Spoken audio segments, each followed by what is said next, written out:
Hey,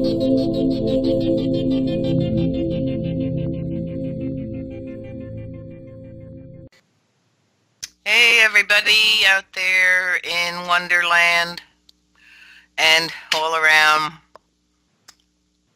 in the waves of the airwaves, I guess, wherever we're reaching. Welcome to People for People, the Roundtable. I guess I'm the lead host today, Barbara Three Crow. And good to see everybody out there on the chat. Today we have Stone with us, Shaziz, yay, Steph, Star, and Patty Walking Turtle, our sister. Yeah, we're already in the chat room ramping up here to get into some good stuff today.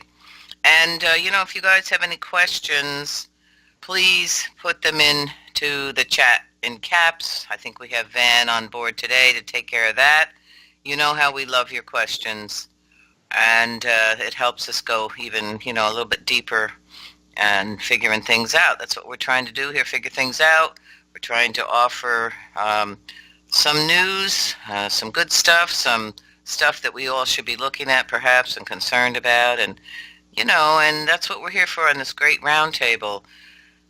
And there's a lot of stuff happening, of course, in the world. I've been looking at some stuff out there, and I guess I got lost in a different rabbit hole today.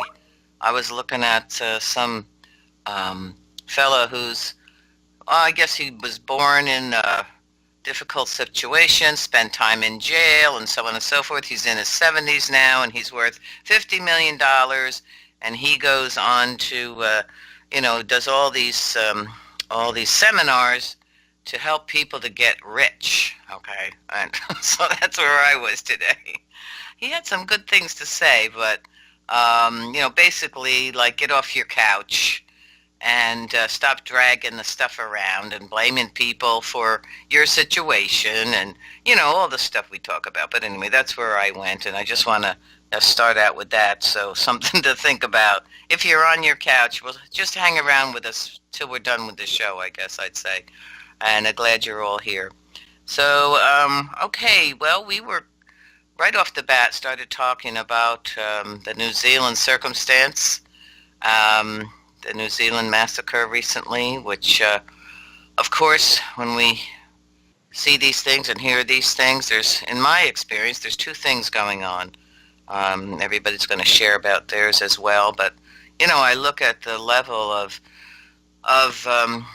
dark stuff and the things that people do, and it's pretty devastating and really very, very concerning. We're looking at the prejudices, we're looking at the hate, we're looking at all these things, and then I look at the person who's, I guess I'm learning, and I think have all learned to look a little bit deeper into these types of things when something happens.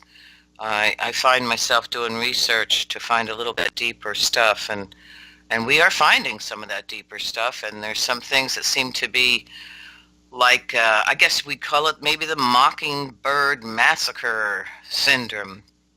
Now, I do want to start off by saying that I don't think any of us here, I'm going to speak for myself. I am not saying that this massacre did not happen. I am not saying that people did not, lives weren't taken. I'm not saying that. I am saying that there's some similarities that are red flags for me in this type of circumstance. And let's see where we go with that today. We're going to talk about this and see what's going on in the bigger picture. So, so anybody want to jump in first off with this? Anybody has an opinion, question, anything? Go ahead. Hi there, it's Stone Hobbit, and yes, I'm going to step up because right now I live in New Zealand. I live in the North Island, and Christchurch is in the sort of almost the top of the South Island. Now, in the time that I've been looking at different red flags and stuff, it's made me pretty aware of, I'm picking up things a lot faster, because I'm doing the research, because I'm seeing the signs out there. Now, we've got some things going on with the mosque massacre, they're calling it. Now, as soon as I saw it, it didn't sit right. There are too many things that are wrong with it. You're not seeing enough information on what actually took place. They are limiting what the public can actually see about what took place there. With everybody having cell phones with video and photo technology, at their fingertips, there should be a lot more evidence of what's going on. You cannot tell me that those members that were there at the mosque would not actually stop to take a photo after running for their lives, or making massive phone calls asking for help, getting it out there. Now, apparently there were 2 mosques that were hit, not just one. There were more than 2 party that were seen in connection with each other before the actual events took place. My question straight up when I saw the event, to go down and everything was started coming out, was how can, look at it realistically. How many red flags have we seen with people with semi-automatics and all sorts of bloody machinery, going out there and shooting half a dozen people to maybe 20 people? Then one gunman alone is able to shoot 50 people. Something's not sitting right here. Then there's the videos that have been coming out. Now, there's half a dozen people that I've been in connection with, since the early days, and I'm going back 15 plus years, and we've known each other in different circles, and yet somehow we've still managed to stay in contact. And I'm talking about, we're covering all areas of New Zealand here. So when something happens, it gets circulated between us and we see what's going on. We get to go and do our own investigation, and we come back with the information that we have. We put it all together. We get together. We have, our communication. We have our say, and we look at the commonalities that are on the table. So we're doing our own independent review of the situation and the cases that are coming through. Two minds are better than one. We've got a collective of different skill groups and different ages coming together and actually going out there and doing the work and seeing what's going on and taking the first-hand photos and videos of what's happening, because the public don't get to see it. The public do not get to see what's really going on. They'll get a tidbit, but they won't get off their butts and go out and actually investigate because it's being handed to them. Now, getting back to this, there are too many things that have gone on with this. At the same time as the shootings went down, there was also police training in weaponry going on. There was civil defence going on in a drill. That's the local area, so if any emergency takes place, these are the first people on site. We do have a FEMA, but we call it SEMA or SEMA. We do see, in the last few years, we've seen the ads come out in the newspapers in local areas hiring different forms of actors, and we're very well aware of what a crisis actor is. Now, you haven't seen any amputees or any crisis actors involved in this mosque shooting. You don't see much at all. They are not putting up the names. They have not put out the details of the faces. They put out the first 2 today, which was a father and son. And just on the first glance of it, it doesn't sit right. It doesn't look right. They do not look like that type of connection. I'm also looking at our president, our prime minister. Our prime minister is, Jacinda Ardern, and I've watched her over the past couple of years, and I tell you, from the very first, When she's going out there doing her campaigning, and the first people she hits are those in schools and universities, I'm sorry, but where I come from, that is a predatorial act. So she's getting them on her side because she's of the younger generation as well. Now, watching the politics that she's been involved in, I fully say that she's not actually our true leader of New Zealand, and that she is being guided by somebody else very close to her and around her, watching her 24/7. When she turned around and put a scarf over her head in sympathy for those that were shot, that was absolutely bullshit. Excuse my expression, but you need to look at people language, body language, her expressions, they are not real. It is a fake. Oh my God, it's so staged. I'm sorry, you can hear the passion. Now we've got all these different areas opening up. The so-called shooter comes from New South Wales, which is pretty much in the middle of Australia. I lived in Australia for a short period of time and then returned back to New Zealand. Now, through the political side of the family, I got to learn that New Zealand, we have a treaty which is known as the Treaty of Waitangi. Now, this was taken under duress of people being murdered and killed at the time, and then taken back to Australia, the closest country, and the representation of the Crown signed it on behalf of. So it was a null and void document by stating right at the start that it was taken under duress. Everything that was meant to have been given has not been, it's just been taken away. So now I'm going into looking at the gun laws of New Zealand and seeing what they've tried in the past and watching the results from other countries changing their gun laws. Now, there's so many people here in New Zealand live on farms. We have bush around us. Those that are rural own a gun for, possum hunting and all of this, because this is a country. This is a country land. Now, in saying that, the person that did it came from New South Wales, which is in the middle of Australia, which New Zealand is actually a state of. We're not our own independent country.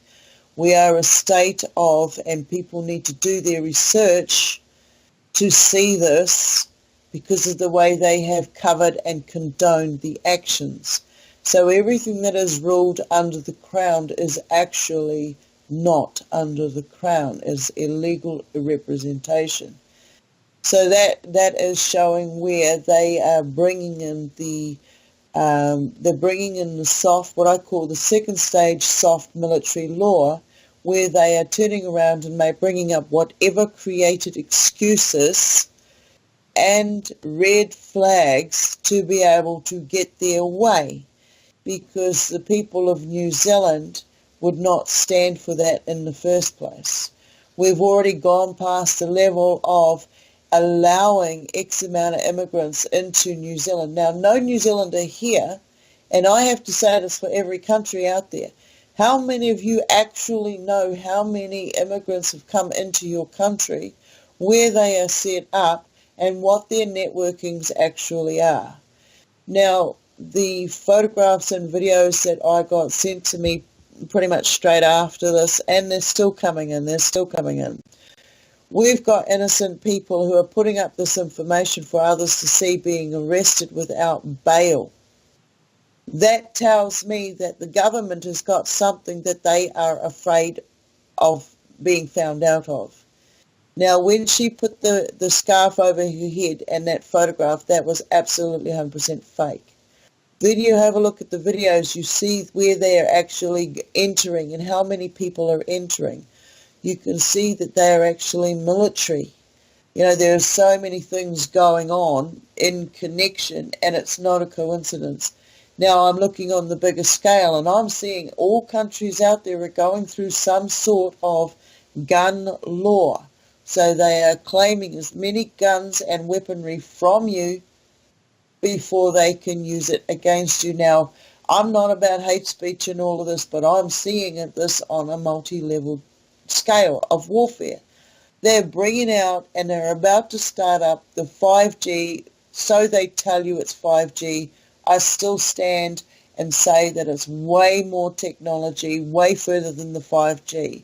These domes, when one of these domes are ignited, they're all going to connect together like a set of bubbles coming together as one. So we need to be looking at what's actually going on in our environment. They're putting it right out there in front of us.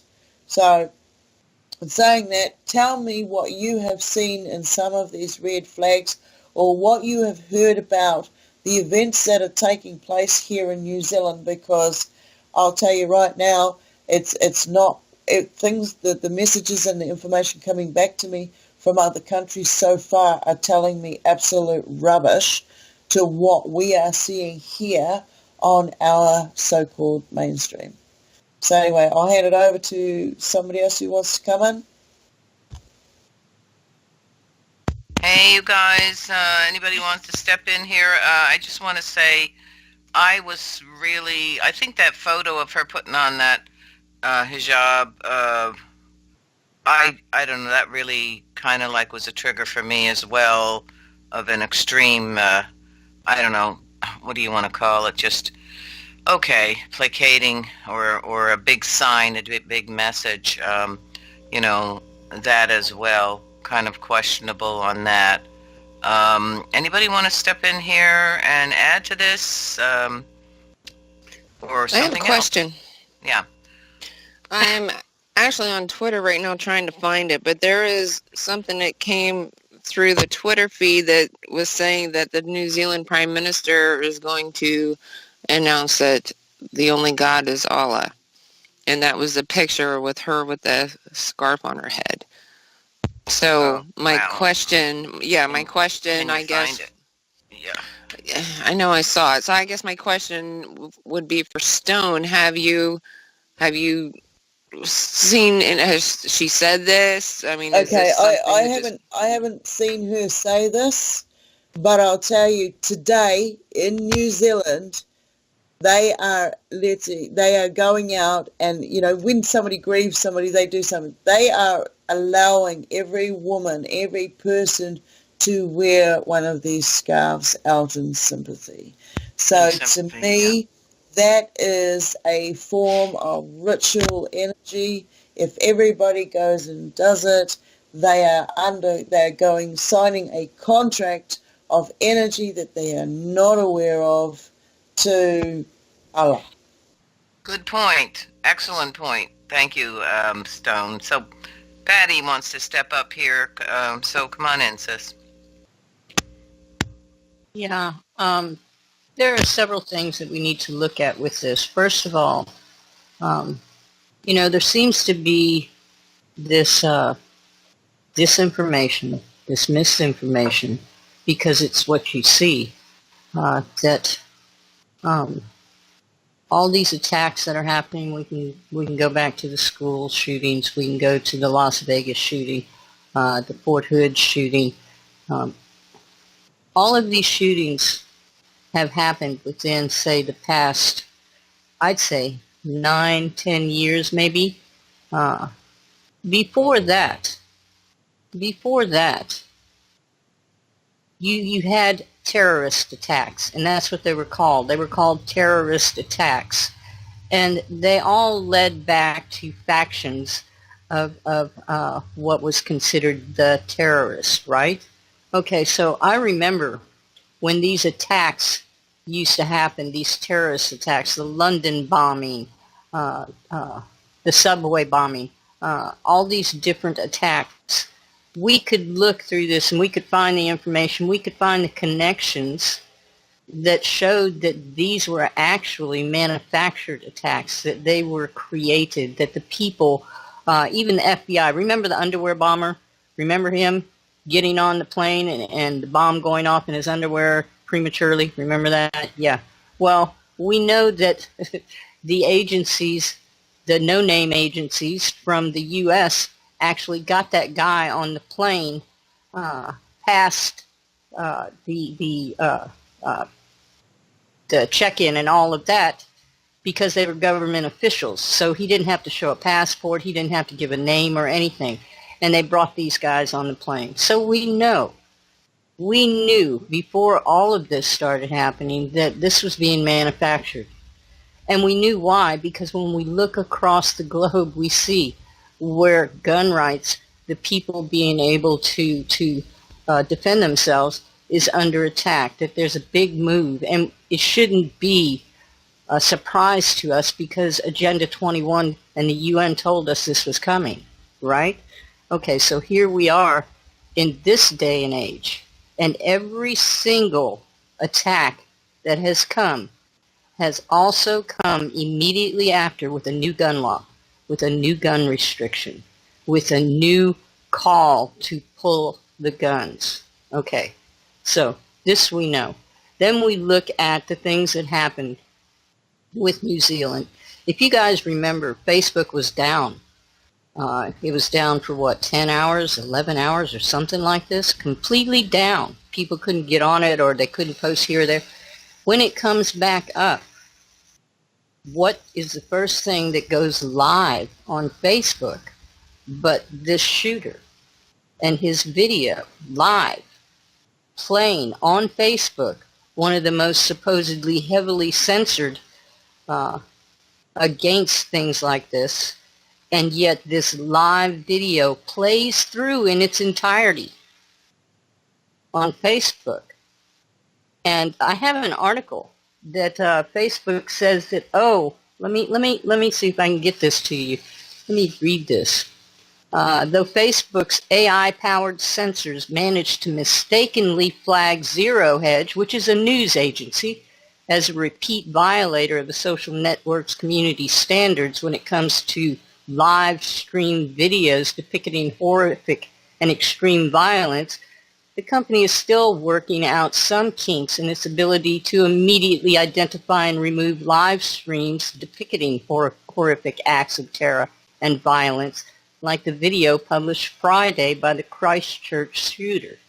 In a blog post, the mea culpa published Thursday, Facebook's Vice President of Integrity, Guy Rosen, explained why the company failed to immediately remove the horrifying live stream of the attacks that the shooter, a 28-year-old Australian who also published a manifesto laying out his violent Islamophobic ideology, posted to Facebook Live, and which was viewed 4,000 times before being taken down.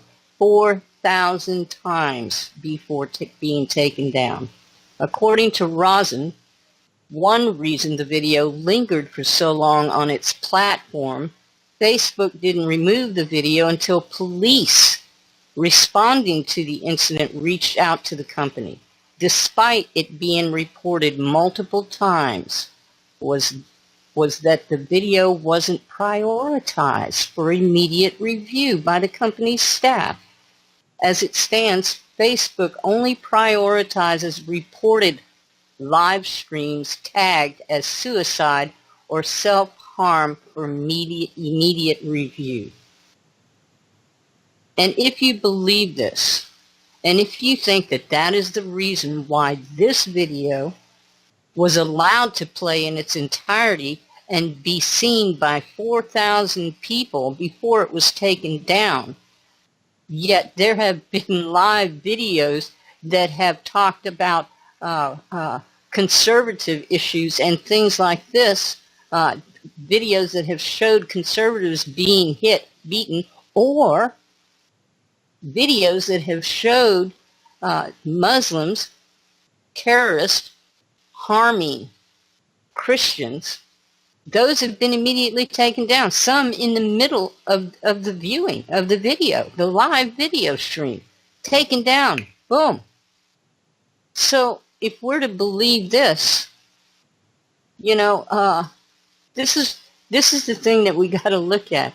None of this is by chance. This guy didn't just wake up and say, I'm going to go kill a bunch of Muslims. In fact, if you would have read his manifesto, you can't do it now because they've all but scrubbed it from the internet. You would be amazed to find out the similarities between his manifesto and the Unabomber. Remember that guy? Remember the CIA-trained guy who they got as being the Unabomber? Well, his manifesto and the Christchurch shooters manifesto were almost identical. And nowhere in there did it state anything other than he wanted to start a civil war. He wanted to have the people rise up against each. He was not a Republican, not a conservative. He wasn't a liberal. He wasn't a Democrat.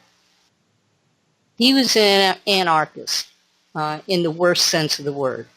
And he wanted to cause this to happen. In fact, he stated in the manifesto that this was his intent, to cause more division, to cause a civil war, and to have them create gun laws in New Zealand. In fact, he said that he expected the next day for the Prime Minister of New Zealand to issue out new gun laws. If you got to read the manifesto, you read that, but they scrubbed it from the internet before too many people could get a look at it. And now you have people who in New Zealand, if they happen to have this video, they can be persecuted under the law and put in jail. If they happen to share this video, they can be persecuted and put into jail for up to 10 years, 14 years in some cases. I think it's like a $150,000 fine. But you can wear a hijab. And at the same time, nobody said anything about the, 168 Christians that were murdered by Muslim extremists the day before. But they didn't say that. In fact, they don't call them. You're a terrorist if you're white or if you're a conservative or if you believe in gun rights. But if you're a Muslim, an extremist Muslim, then you don't get mentioned as such. You don't say Muslim. You don't say extremist. What they say is, we're considering this might be a terror attack. So this is where we got to stop, and we got to use what the Creator gave us. And that's our discernment and our ability to see through and to see what is really going on. And to me, what I see, and I'll pass it on after this, what I see is a direct manipulation. If you look at the statistics speak for themselves. You know, in London, they banned guns. Now they're banning knives. You can't go to the store. Some stores are even stopping. Pretty soon you guys will be down to plasticware. You know? And then they're going to have to take the hammers. And then they're going to have to take the axes, and you can't chop wood anymore. And then they're going to have to take your cars.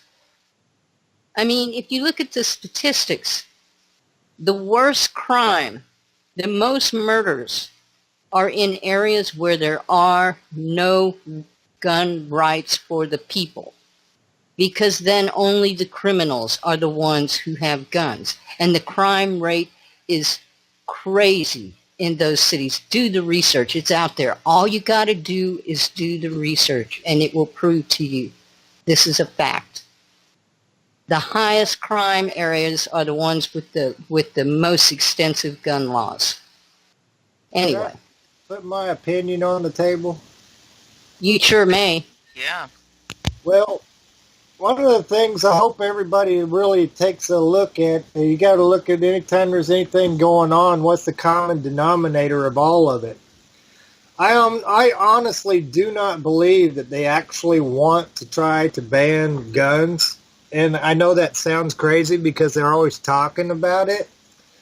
I honestly think what they really want to do is to get us all using those guns against each other, as in a civil war, so that we basically allow them to enact all the National Defense Authorization Act, Patriot Act, and all the other executive orders that came in for continuity of government whenever things got rough.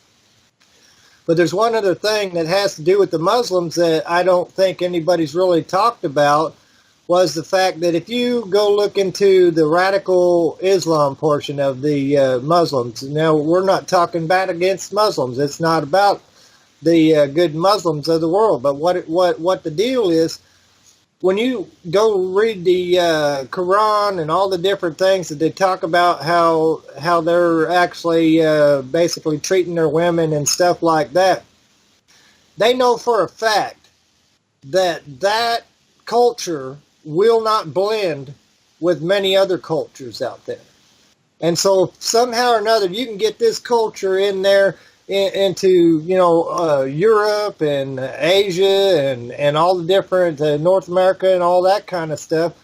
Here in the United States, that wouldn't fly. That wouldn't fly at all. If they went around and started trying to do all the, beheadings and crazy stuff like that, it just wouldn't fly. But what it would do is it would get an armed conflict started, without a doubt, because the American man is not going to allow, some Islamic radical to come over there and treat his women like they do over there.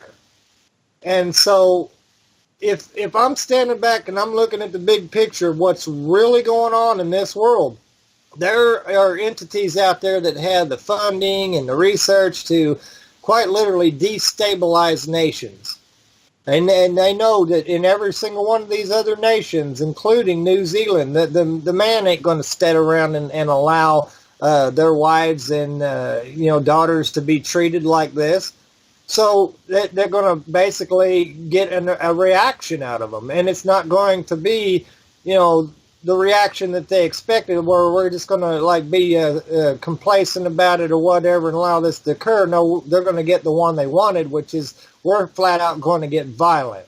And that is, in my view, what they really want out of this entire deal. Because for them to be able to enact all these National Defense Authorization Act and Patriot Act, something really bad has to occur here. Now, right now, if you actually go out there and look at it, and I don't want to sound rude or anything, but if you actually look at the mentality of the folks that are actually getting elected into public offices here in the United States, these folks, they are not intelligent by the least. Some of the things that come out of their mouth is just flat out ridiculous. So somebody is behind the scenes funding these characters, getting them into office, knowing that they're going to push this agenda that the American people are going to push back on. Then you add that into the deal with the border going on down there. American people, we're all like a melting pot. We love immigrants. We're made of immigrants. All of us are. But when you take an entire culture and you start cramming them into a society where we've got laws and set morals that we're used to, they didn't have that where they came from. It's obviously not going to blend, just like the Islamic culture is not going to blend. So you bring them in from this direction, you bring them in from that direction, you get everybody inside that country fighting for their very survival, such as their own heritage or whatever. When you got American kids being persecuted because they're wearing a flag or a red hat or anything, it's no longer okay to be a patriot of your country. Now, I understand, I get it. America was founded on some bad principles back in the day. There were some terrible things that happened throughout, but now here we are, all of us living here together. Now we got to figure out a way to get through this thing. In the meantime, you've got entities out there that are doing every single thing possible to line us out, sell us out, put all the power in the corporate hands and all the power into the government hands. It's no longer by the people, for the people, we the people kind of government. The Constitution is becoming irrelevant in their eyes. But the thing that we need to focus in on the most is that when you blend these separate cultures in there that are not going to, they're not going to come over here and conform to being Americans like we all have been here all this time. They're not going to do that. They're going to bring their culture with them, and they're going to try to put their. Years ago, there was a doggone deal that came out on the news where this guy was an Islamic guy, cleric or some sort. I don't know what they call them over there, imams or something. But he was sitting there and he said right on the news, he said, we believe that one day the Islamic flag will be flying over the White House. That was his words. Of course, I did a crazy video about it because I said maybe over the outhouse, but not over the White House because we're not going to have it. So maybe that wasn't a very nice thing to do, but think about it. If they're coming to your country and they want to put their flag up on your government facility or whatever, on your schools, it doesn't matter. I think Russia needs to be Russia, China needs to be China, America needs to be America, and so on down the line. I think we need them separations of our countries so that we can keep our cultures.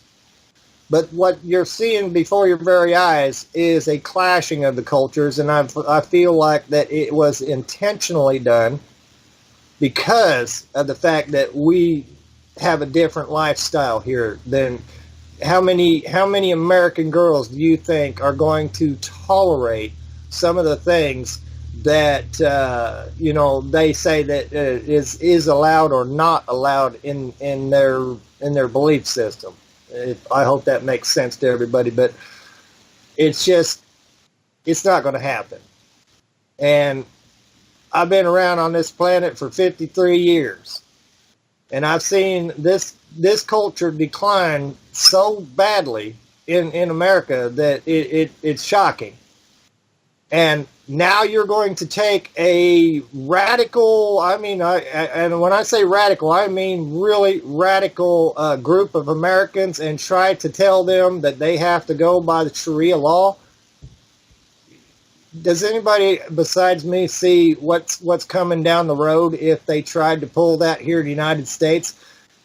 These guys and gals up there who are running the banking systems and the elitists, you think they don't know that if they put that type of culture into the American culture that it's not going to be a clash?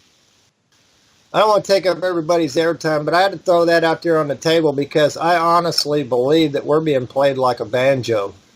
I believe those folks behind the scenes that are doing that, they know what they're doing. They're doing it intentionally. And as far as gun control, every time they come out there and say gun control, you realize how many guns are sold here in the United States? They know that every time that they want to sell more guns, all they got to do is come out and tell everybody they're going to take them.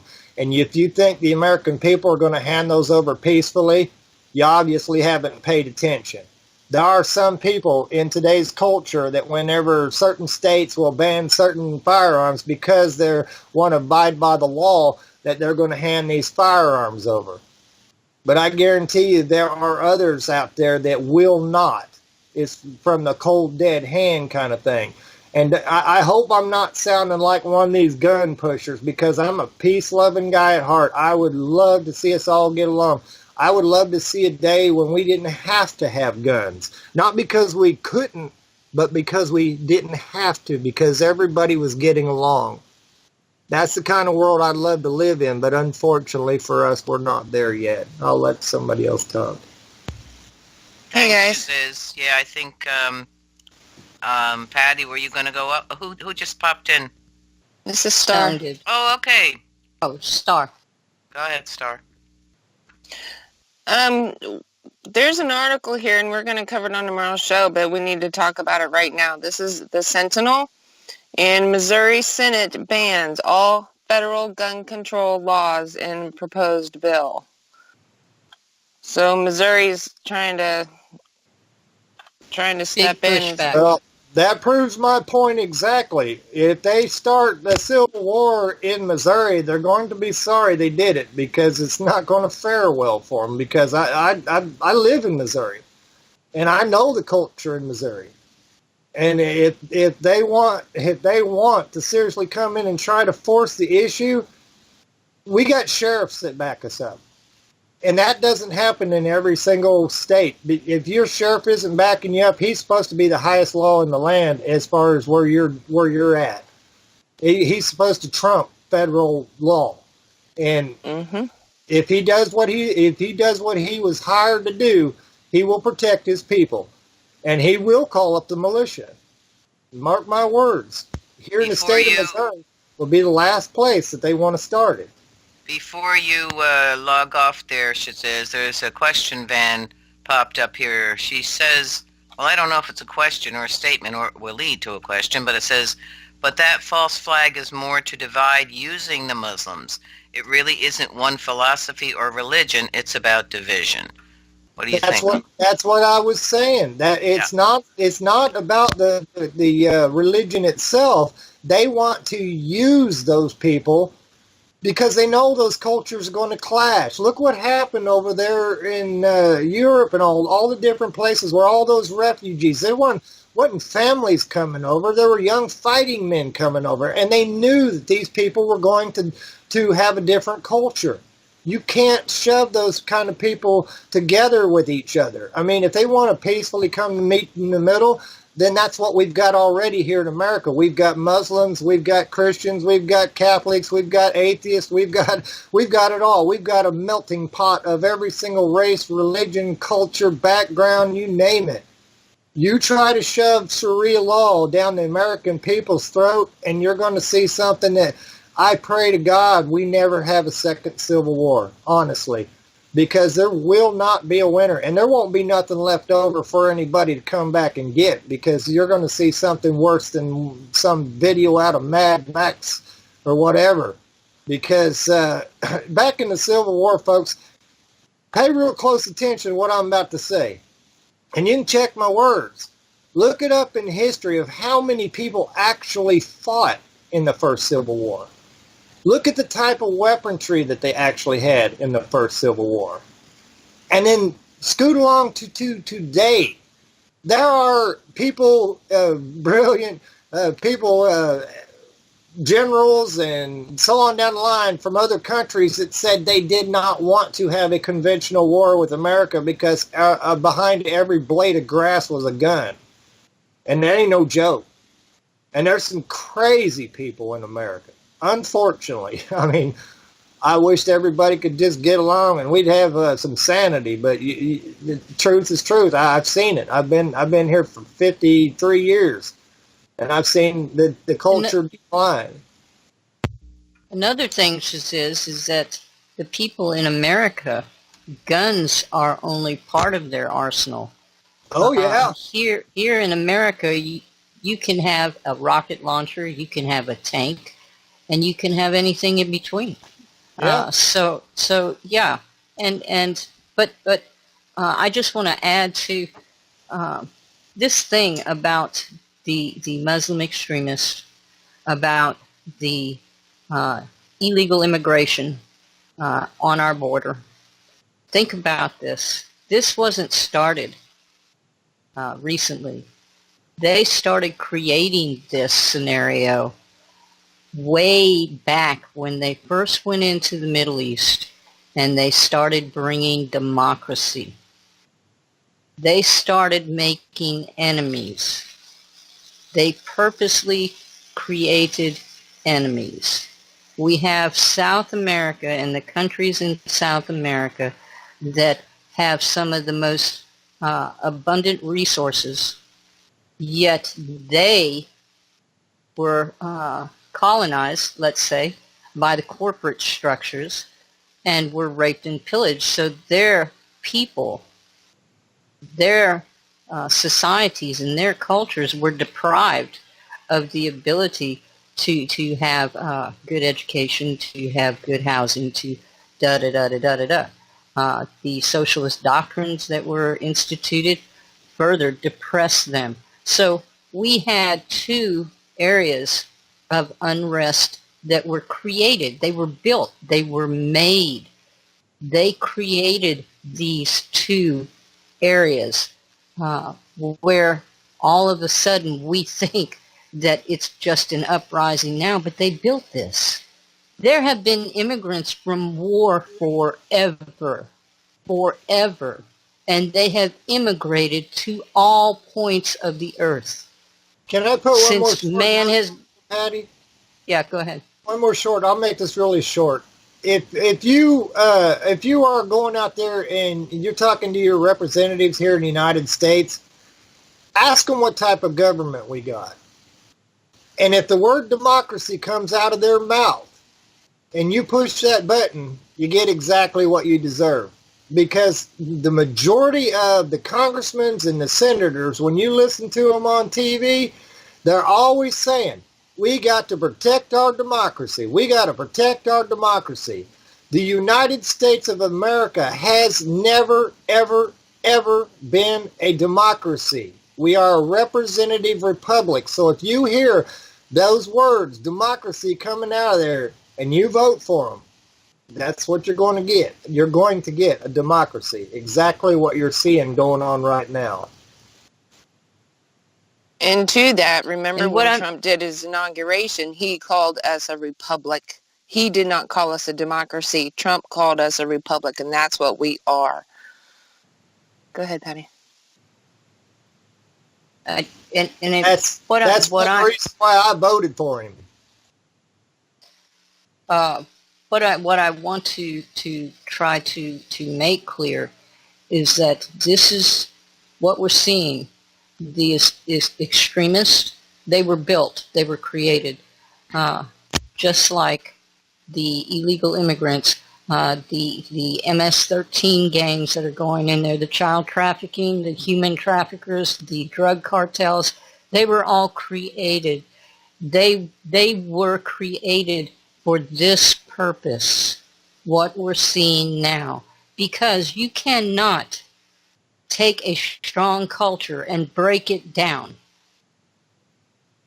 You have to have a reason for the people to find division. Here in America, people lived in peace, like Shaziz said, every culture, every race, every religion, for a very, very long time. It wasn't always that way, but we worked it out. And people came to this country as immigrants, seeking asylum for decades upon decades, and were welcomed here and were assimilated into the societies. The same thing in everywhere else. Everywhere else. All of a sudden, we see a move toward immigration of the worst kind. We see immigration that is meant to create harm. There's no way that you can look at Muslim extremists and say that they can be changed, because they're extremists like any other extremist. And there was a time 20 years ago when we all recognized this, that they were Muslim extremists, because they were blowing everybody up everywhere, and they were happy about it. And we had no problem seeing a Muslim extremist for what they were, and we called them Muslim extremists, terrorists.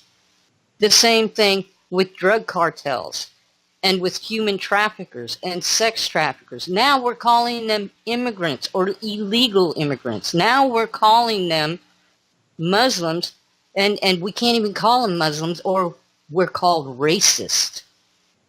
See, do you see where it's all leading to? It's all the big plan. It's all the big shakedown.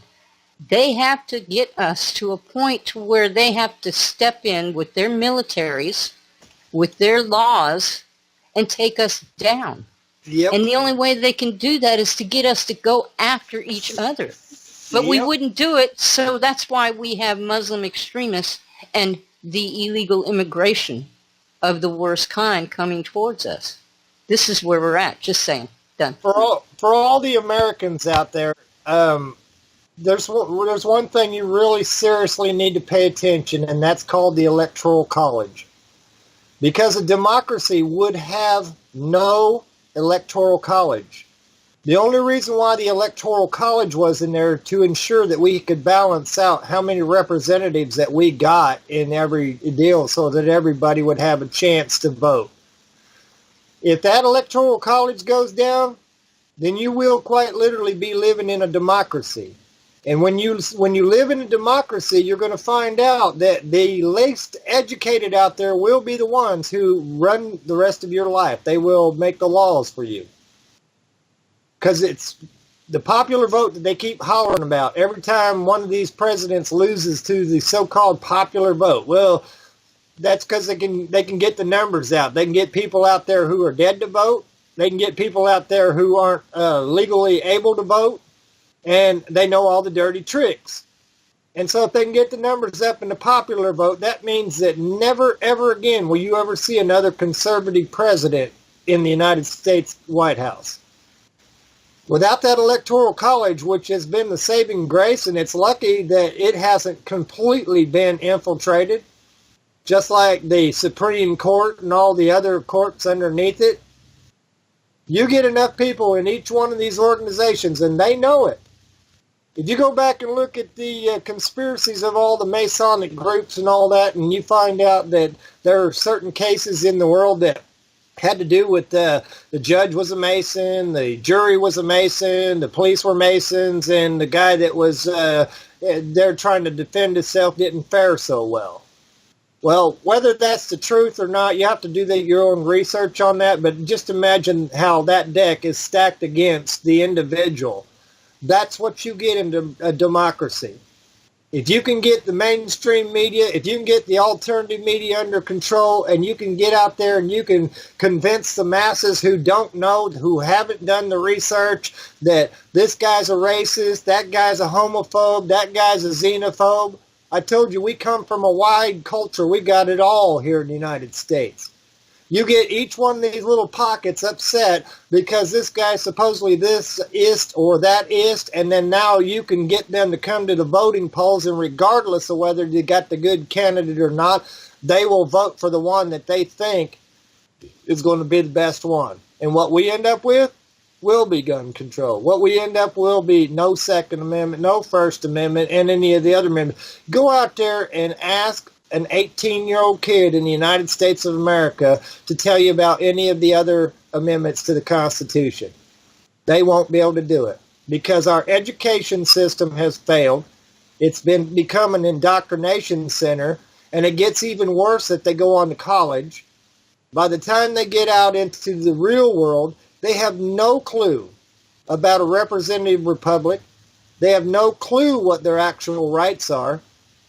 They don't have no clue that the military can't just come in your house and live there because.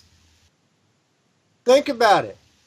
For those of you old enough to know the Constitution, read it up real well, understand it real well, pass it down to your kids, because we're going to come to a time when if you don't know that, you ain't going to know you ever had rights. The next kids that come out of school 2 generations from now won't even know the Constitution ever existed. And this benefits the elitist how? Because now they can get by with the same thing they've been getting by with.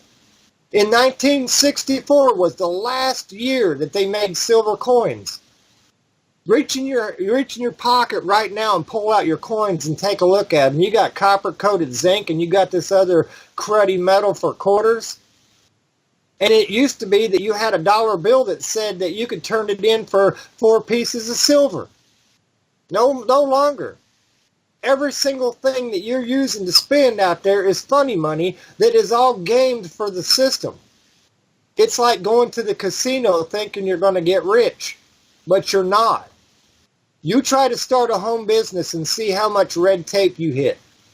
The system, the international bankers and all the people, the elitists out there, guys like George Soros, the wealthy elitist of the world, there are places, and I swear to God, you could take and look at this yourself. If you think I'm lying, get on Google Earth and go out there and look up in the center of the heartland of Florida. You can put this little man character down there, a woman character down there on the street, and you can get a street level view of a lot of places all over, all the poor areas. You can get them. But the moment you come across one of the ones with the 5 and 6 and 700,000 on up to 1.5 million houses, you don't get to see that. That ought to tell you something. There are places that you are not welcome to go. There are places that your eyes are not welcome to see. Those individuals out there, they make the rules because they have the gold. It's the he who has the gold makes the rules deal. And the people who should be the ones protecting that piece of paper that we all like to scoff and say it's old and out of date, they better get to knowing that thing. Because if things keep going the way that they're going, it's going to disappear. And the moment it does, I hate to say this because I don't want to sound like America is, the end-all, beat-all of the world, because we've got some serious issues here. But America is the last bastion of freedom. If I'm wrong, tell me how it is in New Zealand. Tell me how it is in Australia. Tell me how it is in the Ukraine. Tell me how it is in Florida. Tell me how it is anywhere else but the United States of America, that a man like me can stand up and say the things that I do without having to worry about the police coming through my door at the moment. Explain that to me. The day that America falls is the day the dominoes will tip in the favor of those folks out there that everybody keeps complaining about are doing the whole world wrong. They're the ones putting you in the tanks. They're the ones putting the guns in your hands. They're the ones sending you off to war. They're not sending their children. They're not sending their family. They're sending you and they're sending me. And when we come back and we're destroyed, when our bodies are maimed, and our brains and our hearts and our souls are tore apart, they're still living good. And they're still living with that monopoly money that you all keep fighting over. We got to get our act together, people, from every nation. I love my brothers and sisters, no matter what color you are, no matter what country you're in, and I'm trying to do every single thing I can with what little I have to work with, the tools that I have to work with. I'm trying to inspire people. I'm trying to give everything I can to trying to resolve issues out there. That's why I do Shaziz Radio. That's why I'm here. That's why I'm here talking with these wonderful people on this panel right now. If I didn't care, I wouldn't waste the time with it. I get discouraged, I get sad, I get depressed because I think there's nothing we can do to resolve this. It's just too bad. And I even hear people who are Christians. I'm a Christian. I hear them saying it's all written in stone. We're all doomed. We're all going to die. And I don't believe that. I don't believe that we're not capable of coming together. If we can come together on this little small scale here, imagine what we could do if we put it all together the right way. I got to shut my face before I start watering in my eyes. That's okay, Shaziz. Thank you. It's really good to hear your perspective and everything, and I'm glad you're here with us today. Star, did you want to add to this?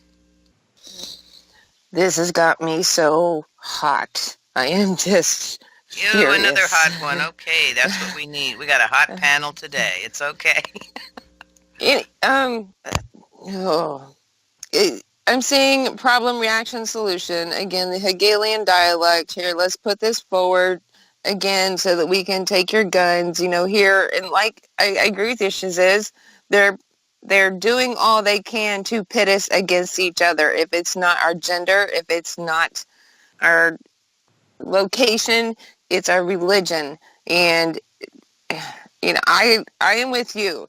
Whatever the Bible has prophesied, I have always believed that was a warning for us to take note and to remind us that we have the power to change that. If we do nothing, that is what's going to happen. That is how I have always believed it. And I have looked into Bible prophecy since I was in middle school. I started reading prophecy since I was... 100%. I agree with you 100%. And we can come together. We are coming together. And that is why the dark is fighting all the more. And, even Q was saying, look what's happening. And he even pointed out Italy. And what happened in Italy? Some jerk set a school bus full of 51 children on fire. Thankfully, all 51 kids were rescued. There was one that was slightly harmed, but she's okay. That's just sick. It's sick. Why would you do that? Why except to divide us and to make us hate each other? And it could be coming to a Christian Muslim war, and that's biblical, but that is. Do you see a Well, I common think denominator that's going on out here with all these? They are attacking our children because they know that's where our heart is. well, Right, yeah, go ahead. go ahead, Barbara. I was going to say, I think that it's becoming more and more clear to us who are, I'm going to say, the ones who are awake and who are not just dumbed down and brainwashed by the mainstream media and the rhetoric, that they have these, they're pushing these incidences, like the one in Italy and the one in New Zealand and various other ones, faster and faster. They're ramping them up. And, I think we know why, because we see something is coming to a head. We know about I don't know, what is it, 87,000 sealed indictments now? I have no idea where it's gone at this stage. We have something like that happening. We do have incrementally exposure and taking down and arrests of pedophiles in all arenas. We see that happening. And I have to mention this, that was one of the first, things that President Trump signed, was to begin this attack on sex trafficking and pedophile links and sites and porno sites and so on. We see all this happening, and we know that we're coming to a head with other information to bring out, what has been going on in this country specifically, but also the world. It's not just here in the United States. This cabal, this big mafioso that is running our countries. And they have everything, as we know. These people have been being tracked, and all the files, all the emails, everything you could imagine. They're going down, and they know it. And I think this is going to be a big shock, but they're trying everything in their power to divert people's attention. It's like, look here, don't look there. And you're going to see, unfortunately, I think we're going to see more of these things ramping up, one after the other, like what we just saw in New Zealand. Whatever you want to call them, a false flag or a real event, whatever, it doesn't matter. These things are manipulated, mind-controlled people, MK Ultra, mind-controlled people. Systematically, they're going to be ramping up to keep the people who basically focus on the mainstream media distracted.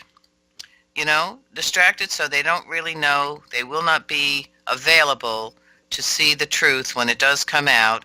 And I have to say that I think if some did see the truth, well, they wouldn't be able to accept it. There is a percentage of people that will remain dumbed down, stupefied by the cabal and the elite and the demonic stuff that has been going on. So I just see this big play. It is a play. It's a circus. And we have to, Stefan just put up, he's responding to somebody. He says, but cool. I guess he's saying, well, something that somebody just posted is, hey, cool. But I'm saying, yeah, we have to stay cool. All right? Let's stay cool. Let's stay calm. Let's stay focused. Let's stay powerful. Let's stay in the light. Let's keep our faith, and our trust stronger than we ever have, because I think this is so much needed right now. That's what I'm going to say. Go ahead. Well, I love it when you talk, lady. You make my heart swell every time I hear you. And that's exactly what we need to do. We need to stay, ever vigilant. We need to spread the smiles and the positive energy every way to all 4 points of the compass. Because I honestly believe that before this year's out, things are going to get a little wild. And I think so. They're going to like I'm saying, Shaziz, and everybody out there listening, we're going to see things. You think you're stunned now, you're going to see it ain't nothing yet. And I've been saying this for a while. They haven't hit us with everything yet, And I have to say, we're talking demonic. We are talking really evil and dark stuff here. So, when you are in the spiritual battle, when it is the battle, the light versus the dark, the good versus the evil, you have to know yourself as a spiritual warrior. Where do you stand? Where's your spiritual foundation, your strength, your shield?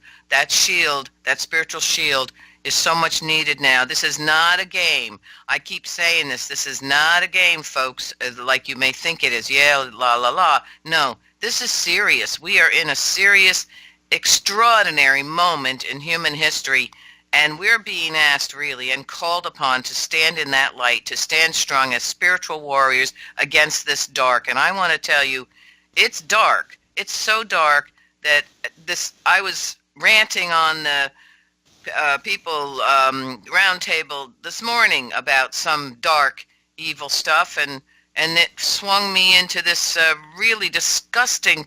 I was disgusted.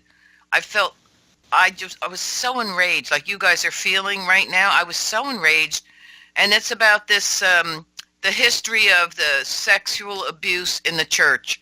It's not just the church, and it's not just the Christian church, and it's not just that. It's many systems. And I was looking at some recent information on that.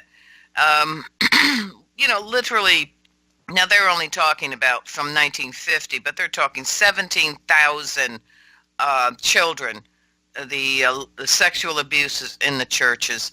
And we know there's more than that, and we know it's not just since the 1950s. But you know what really, I was ranting because you know what gets me? These people, these men are privileged men. They are privileged. They live cushy, cushy lives. They give me the creeps because you just look at them and they're all in this big boys club, this old boys club, good old boys club, and they're all trying to make it look like they're trying to solve this problem.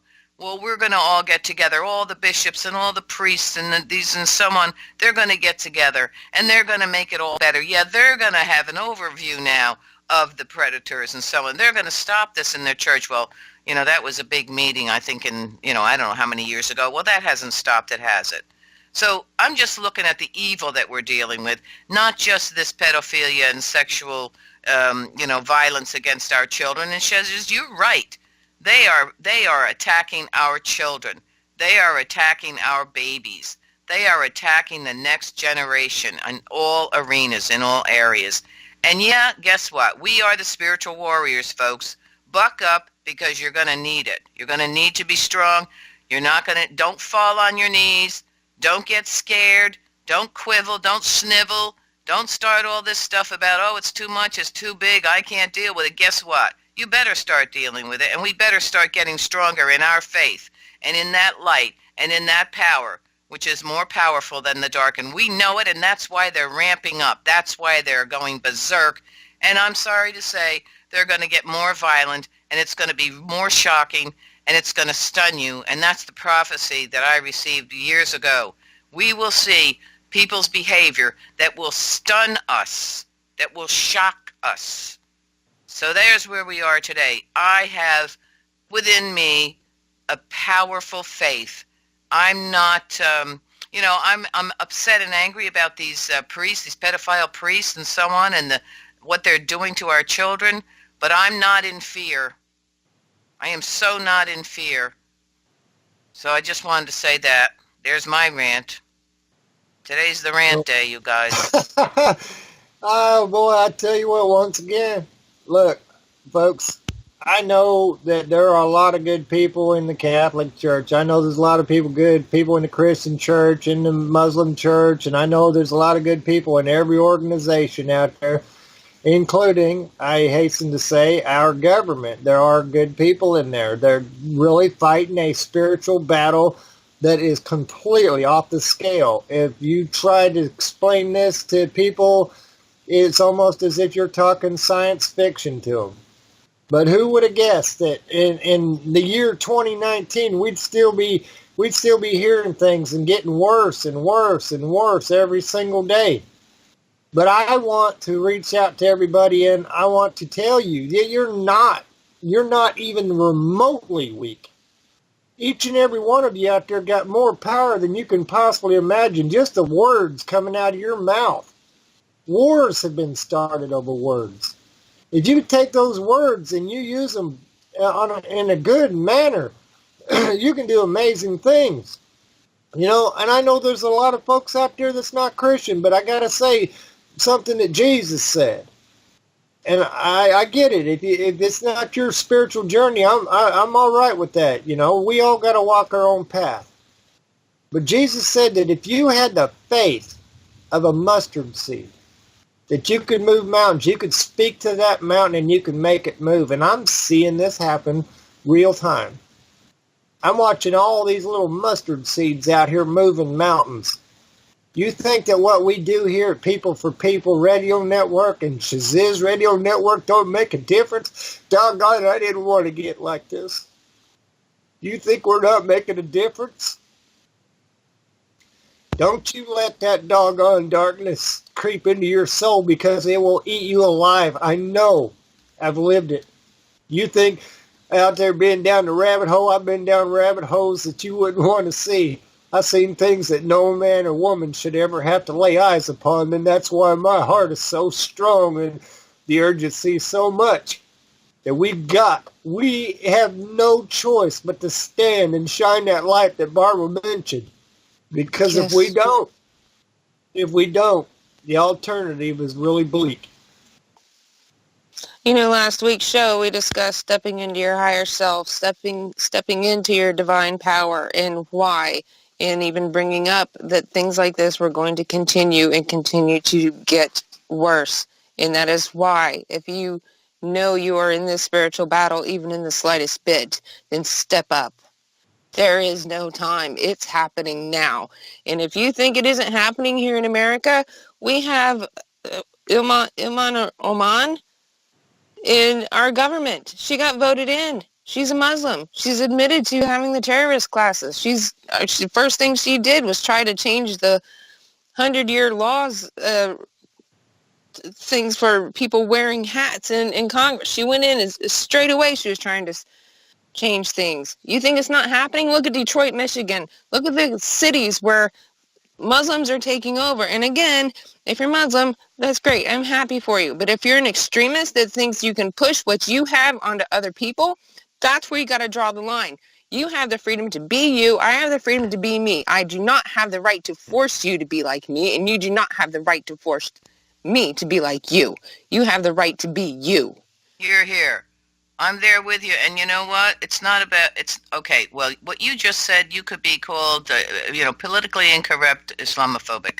Okay, this is the Too problem. bad. Exactly. The point is, look, when you have a group of people coming into a country, hey, remember when our Irish great-grandparents came in, or the Italian great-grandparents came in, or whomever, whatever, even the Chinese people and so on, and the Japanese people that were put in internment camps? Oops, well, okay, that's not what I'm going to talk about right now, but what I'm going to talk about is they all came in. They went into their little areas in the cities, okay? They all stuck together. That's what people do, They have their little markets. It's okay. Sometimes you feel like, yeah, you go to Chinatown, you go to Little Italy. But you know what? They assimilated into this country, okay? And the way the people who are coming in, like in Michigan, they're told in the mosque, do not assimilate. That's their orders. Do not assimilate into this country.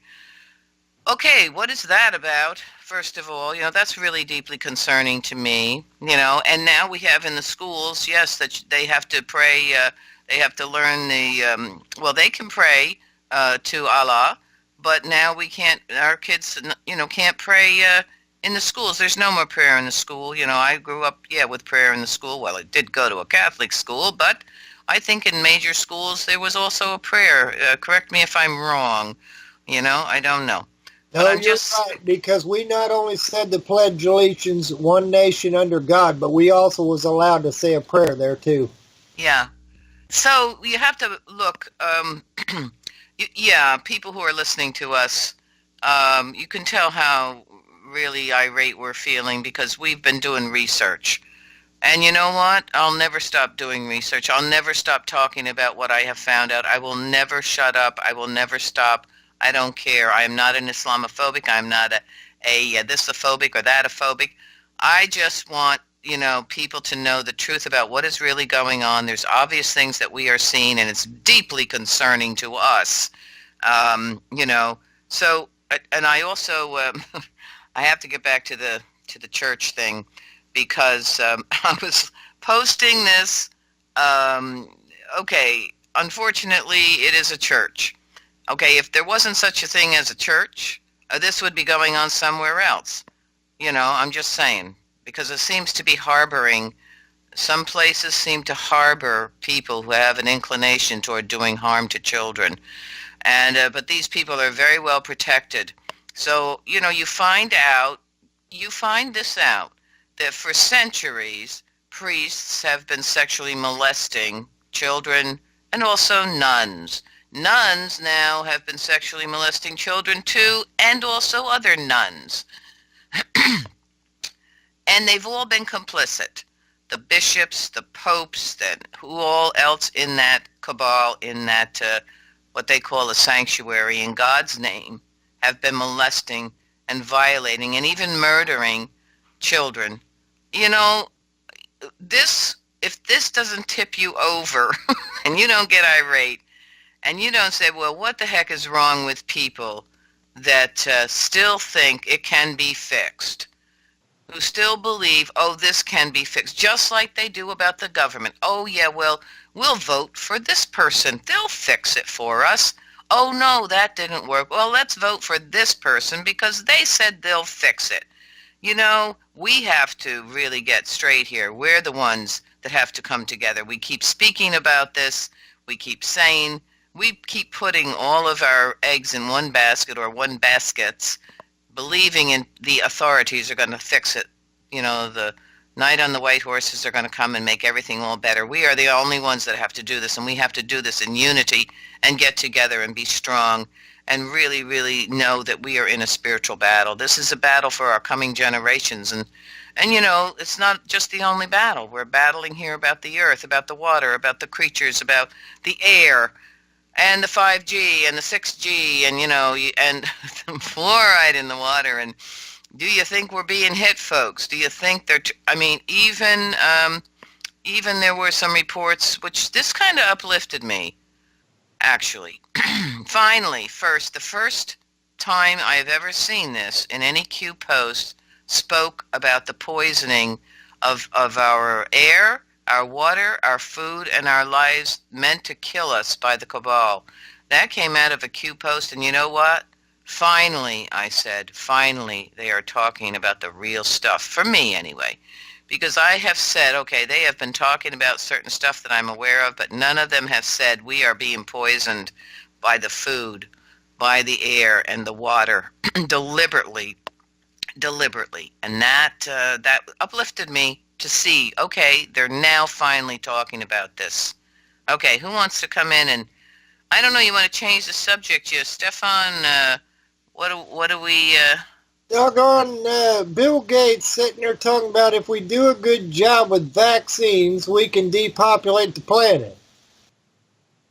Well, he actually said he was given a talk about the problem of global warming and the CO2, and he had up there were certain things that were affecting global warming, and in there was written population. He actually said outright, something's got to go, and the people in the audience kind of giggled. Oh, isn't that funny? He. Yeah. No, the man is talking about, guess what? Something has to go in order for global warming to go away. The population. If we're real good with breeding, and if we have good vaccination programs, we could drop the numbers down. Blah. Yeah, that was quite alarming. Wasn't it? Yeah. And especially with the Melinda Gates Foundation in Africa taking all these drugs and vaccines and using it on the people there. And, yeah, there's a lot going on in Africa. There is a lot going on in Africa. And nobody's talking about the terrible cyclone. Was it a cyclone they just had? Yeah, it went, where was it, Mozambique through Zimbabwe? Thousands of people. Yeah. Thousands of people. You don't hear about that. That's not going to be talked about in the mainstream media because those are people of color. Nobody gives a crap about those people of color over there. That's where they do the experiments on people. That's where it all starts pretty much. Do I sound like a wackadoodle right now? I don't know. I'm just saying that's a big possibility. Certainly is a good way to off-kilter a country, especially say in Zimbabwe's terms. them about to change the Zim over and their whole monetary system's changing. You know, I mean, I'm kind of thinking even, you know, you could use it as a weapon even, you know. I'm sure I'm just a wackadoodle here and I got tinfoil on my head and all, but, you know, it's the same within the Midwest with the floods there. I mean, and In Nebraska. good Lord. And Holy I've never man. seen anything like that before. But think about how dry the ground is. So it's not going to hold the water. It'll just run right off. You know? So where's all the water going? You know? And then we also have I don't know, the drains, the flooding. I mean... The dreams. Talk about the dreams, Oh, my God. Steph, because you know what? This is nothing new. For years, people have been sharing about the dreams. I call them the water dreams, right? And no, I have had water dreams since I was a child. I mean, I have seen in one dream a tsunami that Yeah. would just blow your mind. I mean, I'm talking like as high as the Empire State Building coming on. And yeah, many people have been talking about the flood dreams, the water dreams. Go ahead. Well, part of it is I see the flash of this big, huge flood, but it's me walking down, I don't know, Little America. You know, on one side you have the old bank, and then the other side is like low. It looks like maybe cafes or something, but like it's an entire street. It looked like it had been wiped out. I mean, everything's still in place, but there's nothing left. It's just been swept away, you know, like, and it's a reoccurring dream though. I've had that for a long time. And, you know, along with falling, it's a lot of falling as well. But yeah, that dream keeps coming up. And also I had to say though, California, you had the fires and all that, but at the same time after the fires, you also have these big, huge storms that came in, wiped the land clean now, so all the evidence is now gone from all the rain. That's right? convenient, isn't it? Yeah. Plus they're finding remains of past indigenous cultures. So now you have perfect storm because the area is now considered off limits. Boom. Oh, now they've got to dig up bones and do all kinds of archaeological things. Oh, and get it's been funds and bad. money. Yeah. Money's going to pass hands, and now everybody's running into your backyard. That used to be your backyard or where your house sat, and that's it. Forget that. Yeah. Well, you have to have mining rights on your land, but is it ever really your land? I mean, who owns the land? I know in Canada, there is one owner here. Canada, wake up. It's not Canada. It's the Queen. Well, I'm going to say, in my little theory here, what do you think? My little theory has been, all these years, that we never were a free country. That yes, we had our revolution, but you know what? You had these people from Europe embedded for a long time into this land in Turtle Island here. They had their businesses, they had their ownerships of lands. You know, they had everything set up, and then suddenly we're going to have a revolution to get free from the Queen, the monarchy, and everybody just says, oh, okay, we'll just pack up with our tail between our legs and we'll go back home. I don't think so. Well, what about the fact that you had one Rothschild on one side and one Rothschild on the other side of that? Exactly. So they just stepped behind, the Wizard of Oz? Yes, the man behind the curtain. Yes. The men behind, we have men behind the curtain pulling all the levers and all the strings and all the puppets are bowing down and it all looks beautiful. We're a free country now. All those people died to make this country free from the monarchy. Isn't it funny how your country though, like, is the first to pull out the red carpet for them whenever they show up? Well, I watch the news and it's like you guys are gushing over these fucking fools. I'm sorry. Not me. You know what I was so thrilled to see when Trump and Melania went to meet the Queen. I love that. Oh, wasn't that like that's so prophetic. That was it really awesome. is, okay, because he's showing his true power over top of her. He's no longer showing allegiance to the Queen because he's walking in front of her. And He he didn't kiss knows. her. He didn't kiss her hand. He didn't Now, bow down. Melania now, didn't do her dip down to her knee on the perfect queen's dip. I don't know what it's called. well, No, okay. that was awesome. And you know what happened? Who attacked him? Where did the attacks come? What Trump didn't do, he did not honor the queen. He did not bow down. Bad man. He's a bad man. Honor who? She's supposed to be just a head of state, and she's not supposed to be anything anymore, right? That's what we're told. I gotta Well, say, that's know, what we're told. Head of state. In Canada, she's not even really the queen, okay? Except, you go on any police station around here, there is a freaking crown on top of it, okay? I That gotta tells say, me all I need. Yeah. I gotta say something real quick. Because two things. First, on the prophecy portion of it, it said in the last days the young men would dream dreams and the old men would prophesy. I believe that. But on Yeah. the portion of whether or not we were ever free from Great Britain, I don't think we ever were free from Great Britain. I think that when they realized that it was costing too many lives, they figured, okay, we'll just let them think that everything's cool, but we're going to infiltrate every single portion of their government, their financial system, and we'll still have them anyway. If proof of what I'm saying is, if you're an American and you go out and look up first flag etiquette, all right? No nation's flag should be higher than your nation's flag, period. No matter what country you come from. It's your country, your flag flies higher. Kansas City, Missouri, go down there to look, and you will find two flagpoles, one with the United States flag and one with the British flag, and the British flag is higher than the American flag. If you don't believe me, you got to check it out yourself. Well, that must be a mistake. Oh, sure it is. No, that must be a coinky dink, Yeah. as my sister Patty would say. But do you see my point? If I if do. I Well, have that right, the flag that's if I come into your country and I fly my flag over your flag, then that is me stating that I've just taken over your country. That's it. That's it exactly. And that's why I said and look, I'm not against immigration, all right? But when people come from Mexico, when they come from Mexico and they're flying the Mexican flag and then they're fighting for rights in the United States and they're flying their flag and they're telling them, the American children, you can't fly your flag because it's offensive to the immigrant children, there's something wrong with that picture because they should both be flown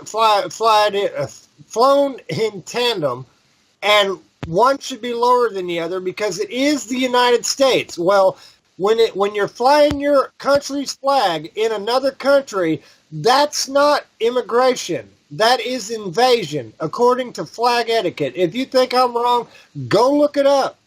And look at the face of your flag. A police officer has a flag on his arm, all right?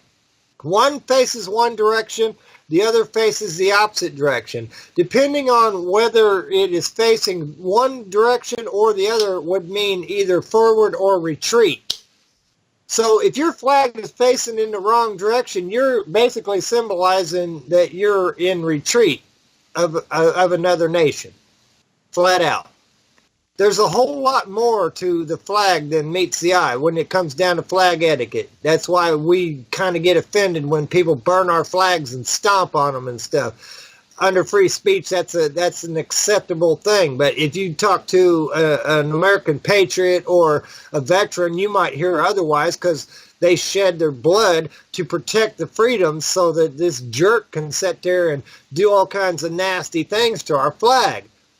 But when it comes to flag etiquette, your country's flag should be at least a little bit higher than any other flag that it might be your ally or you're supporting or whatever.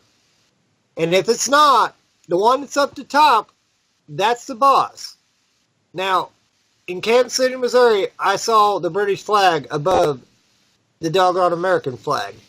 And I was hot. I was hotter than a firecracker because I am a veteran.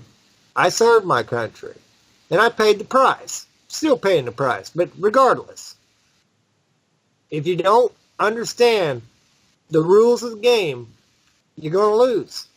And if you want to beat these people at their own doggone game, you're going to have to learn the rules of the game. It's just like when you walk in court. If you don't know the right terminology to use, I get kicked in the booty all the time for terminology, because when I talk about science, I want to explain it the way the average Joe can understand it. I don't want to get into a whole bunch of high-tech terminology. But you get somebody who's educated, indoctrinated by the college system, and they will cause havoc. And I'm like, look, if you think that the world is dying from global warming or climate change or climate disruption or whatever it's going to be next week when the math don't add up, then why wouldn't you want to support a guy that's sitting out here trying to find exactly what it is that you said you needed? And if you're standing out there with a wooden stick and a paper sign saying save the trees, wouldn't it be better served to go out there and plant a tree? You see what I'm trying to point out here? You got to look at the representation that you have in every single nation. If the hypocrisy doesn't match the facts, we got a problem. And that's why I'm shouting to all the people, the people, you, the one listening right now.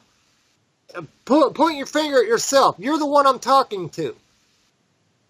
If you don't believe in yourself, how are you ever going to get this world to believe in you? And I believe in each and every one of you. And I know that your true power and your true light is so amazing. And that's what these people fear. That's why they have to get you to fight with that person over there, so that they'll have all the justification to come in there and fix it. Folks, and I'm talking to every single person in every single nation, from every single race, religion, and color, whatever political background, it doesn't matter. You're being played like a banjo. You need to get out there and you need to do some serious research. And before you get mad and start hating on your neighbor, you know the facts. Know them, because listen to the side you hate, listen to the side you love, and look in the middle and you'll find the truth. Because every time you got two people standing there, both of them's telling you a bold-faced lie, but they both have to tell a little bit of truth in order to make their lie sound more plausible, and that's the one you're going to go with, the one that sounds more realistic. That's how it works in the doggone civil court. The one with the stronger lie or the stronger evidence is the one that wins. That's what they're doing to you. Don't settle for that. When I sat there in front of the judge and the prosecuting attorney said, if you can find a reasonable doubt why this person should be found guilty, could you come back with a guilty verdict? And I looked him right dead in the eyes, and I looked the judge right dead in the eyes, and I said, Your Honor, I have developed a skepticism against the executive branch of government. The evidence would have to be beyond a shadow of a doubt before I could find any man guilty. That's where I stand. Well, when I was going to be called to jury duty, of course I didn't get called because different things happened, which is okay. But my plan was to stand up there and say, I cannot put my hand on that Bible because I don't believe in that Bible, and I'm a spiritual person, and my way is a different way. So I could not swear on that Bible anyway. Who wants to swear? You want to swear on that Bible. So, that's, I just feel like I could not judge another person either. I couldn't take part in that. Couldn't take, since I'm a spiritual person and I carry a sacred chinampa, I can't be involved in those kinds of things to condemn anyone or anything, so that's where I am in that. So, I'm just saying, today we have on the round table here, a lot of ranting here, which is good. I think we're all fired up, and I think, we're pretty much in control of our ranting, though. I think we're just expressing ourselves at a level, that we really feel strongly about, and this is what we have to do. We're having a discussion here. We are having a dialogue here. We're sitting around the round table, and people are throwing out the stuff that they've realized or investigated or researched or they are alarmed by or concerned about. and we are having a discussion, a dialogue together, and that's what it's about, folks. But we're So, doing it peacefully, respectfully, and in a lively debate type scenario. So I think that's a good thing. And that is why I keep on trying to stress that these shows that we're doing, don't discount them. They are so incredibly important. And if you're listening to this show right now and you like it, download it, record it, send it out to everybody and his brother that you think needs to hear what we're talking about. Because that's how you support us. We support each other by showing up here and doing these shows together. If you want to support People for People Radio Network, drag a friend in that chat room and let them hear what's going on. All right? Share that podcast with somebody. Because as long as I've ever known People for People Radio Network, they have always, and I mean always, stayed consistent. Every single member that's been on this panel here, on this roundtable, and I'm glad I showed up today. Usually I'm busy and I don't get a chance to, but I am so glad I showed up today because this has been an amazing show. I'm glad you're here too, and I just want to say Angeline put something very interesting in, and I kind of like actually what Angeline said, and it's so right on. It says, your allegiance should be to the Creator and God, for it is the earth that sustains your life, and standing and saluting a flag as well, kind of nuts, really. You could get to that point too. What am I doing here, standing here saluting a flag? Why am I a crazy person over what somebody's doing to this flag? Why, what's this hatred? I get that, but it is what the credo was, and what everyone fell for was one nation under God. Well, that's Without what it God, was supposed we don't to be. have a nation. Well, exactly, and I think that we're kind of sliding down the slope here in reference to a great creator or a great spirit. This is where what we're looking at. Yeah, absolutely. So, okay. I like... I want to... Okay, go ahead. Yay. Okay. Well, here's the thing. Let's start, make a list and figure out what's the most important thing that we want to do first, and then go from there. Like we've got a project that we're going to be working on, and we want to set it up so that we can do the best job we can and be efficient, right? So we look at the first thing, and the first thing that we need to do if we want to make change is start with self. And the way that we can do that is by ignoring all external goods and bads and go to the heart of the matter. And that's the moral and ethical part of us that looks at life and sees it in a moral view, not a political view, not any other view, strictly from a moral and virtuous position. And we look at it, and we look at ourselves, and we say, perhaps, that maybe this is where I start.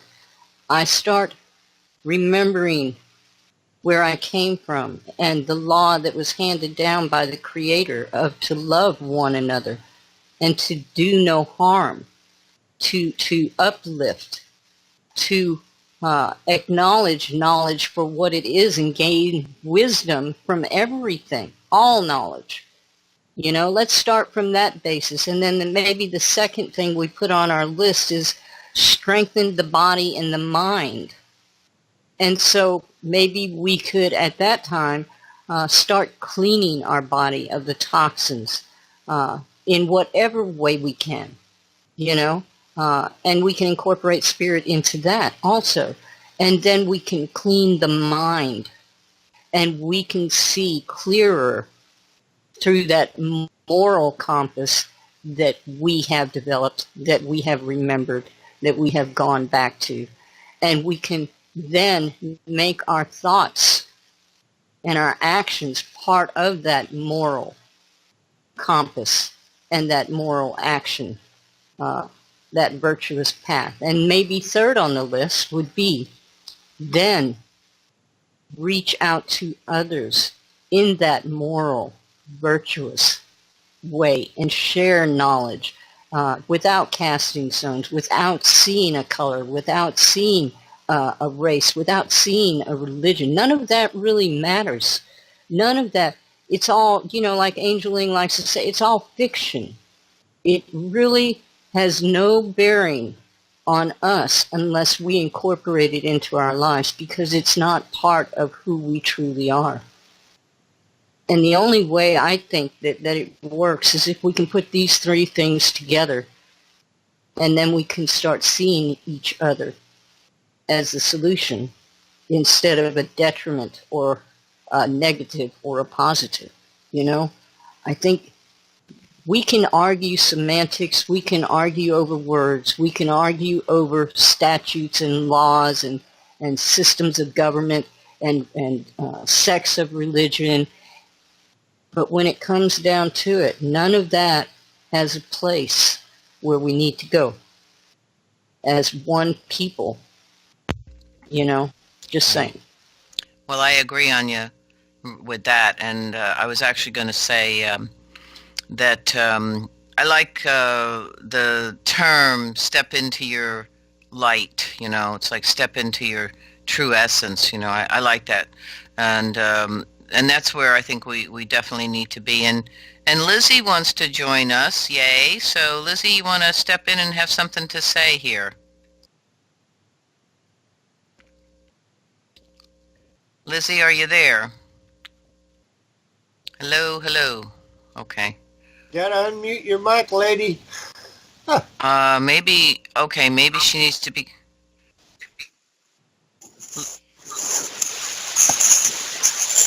I hear... we got squigglies. Hello? Hello. Hi. Come on in. Hello, everyone. Go for it. We're waiting on you. All right. Well, you guys are having a really amazing discussion today. And I just feel like I really enjoyed listening to what Patty was saying. As always, she brings so much to the table. Yeah, thank you very for that. spiritual and beautiful, as always. I'd like to just say something very much on the same line, really. Basically, yes, everyone has got a heart in what they're saying. Yes, everyone has got a reason for what they're saying. But what we must not forget, is who we truly are. Yes. All of us here are love beings. All of us here are here for a reason. So we must not forget where we come from, the love we are, what we stand for. So we must not fall for the drama that is laid out for us. Yes? I have seen and heard of absolutely amazing stuff that has happened, where a small group of people have managed to pacify a war because they were on the right frame of mind, in the right spirit. Yes? And this happened in the middle, I believe, of Lebanon, where there was, war. And they took, as an experiment, they took a group of people in the right frame of heart, mind, soul, spirit, that were not perturbed by anger, by hatred, by all these sorts of feelings. And whilst they were there meditating and standing strong in that feeling, the whole thing slowed down. There was no shooting, there was no killing. A lot less people went into the hospitals. And then they stopped, and the whole thing rose up again. Then they thought, okay, was that a fluke? Was that a coincidence? Shall we do it again? So a day or so after, they did it again. Yes. And this group of people, it was small, Yeah, comparing to the whole place, to the whole country that was in upheaval. Yeah, they started off again, coming from the heart. Yeah, coming from soul spirit, standing in that power of love. And yet again, the whole thing pacified and love reigned. Yeah. So it was not a fluke. It was not a coincidence. It was the power of love that they were standing on that was so strong. A small group of people. Yeah. And then, of course, they were taken away from there and things were allowed to flow as they were. Why am I saying this? Because we are exceptional beings here. Yeah. Every single one of us, we are exceptional beings. Yeah. And we've been prodded all over all the time. We strive to survive. We are good beings. Yeah. But we really, really struggle to survive. And we've been prodded left, right, and center. And of course we get angry. Of course we get agitated. Yes, but we must not do one thing, and that is fall into the hands, fall into the drama. We have to bring the awareness forward. Yes, and the awareness of where we are, the awareness of who we are, the awareness of where we stand. And only that can stop this. You cannot fight fire with fire because you only will burn down the house. Yes? So yes, use the power, use those feelings for the right thing, for the right vibration, for the right love, for the right way, which is the new way. And the new way is not falling into the old way. You cannot go into the new way using the old ways. We are the new ones. We are the old ones, yeah, laying the way for the new generation. We are the new ones, yeah. Although older, yeah, with some experience of the old ways, yeah. But we are here doing the best we can to bring something towards the new. And our awareness lays in laying one new way. And that is the love way, the awareness way, the amazingness that we are all not falling into the hands, not falling into the drama. Be beautiful. Be who you are. Be spiritual. Be who you are. Do not allow ourselves to be manipulated by this show of madness. We are the ones that are here to lay this foundation for the new generation. Is this beautiful? Is this powerful? Are we doing this foundation?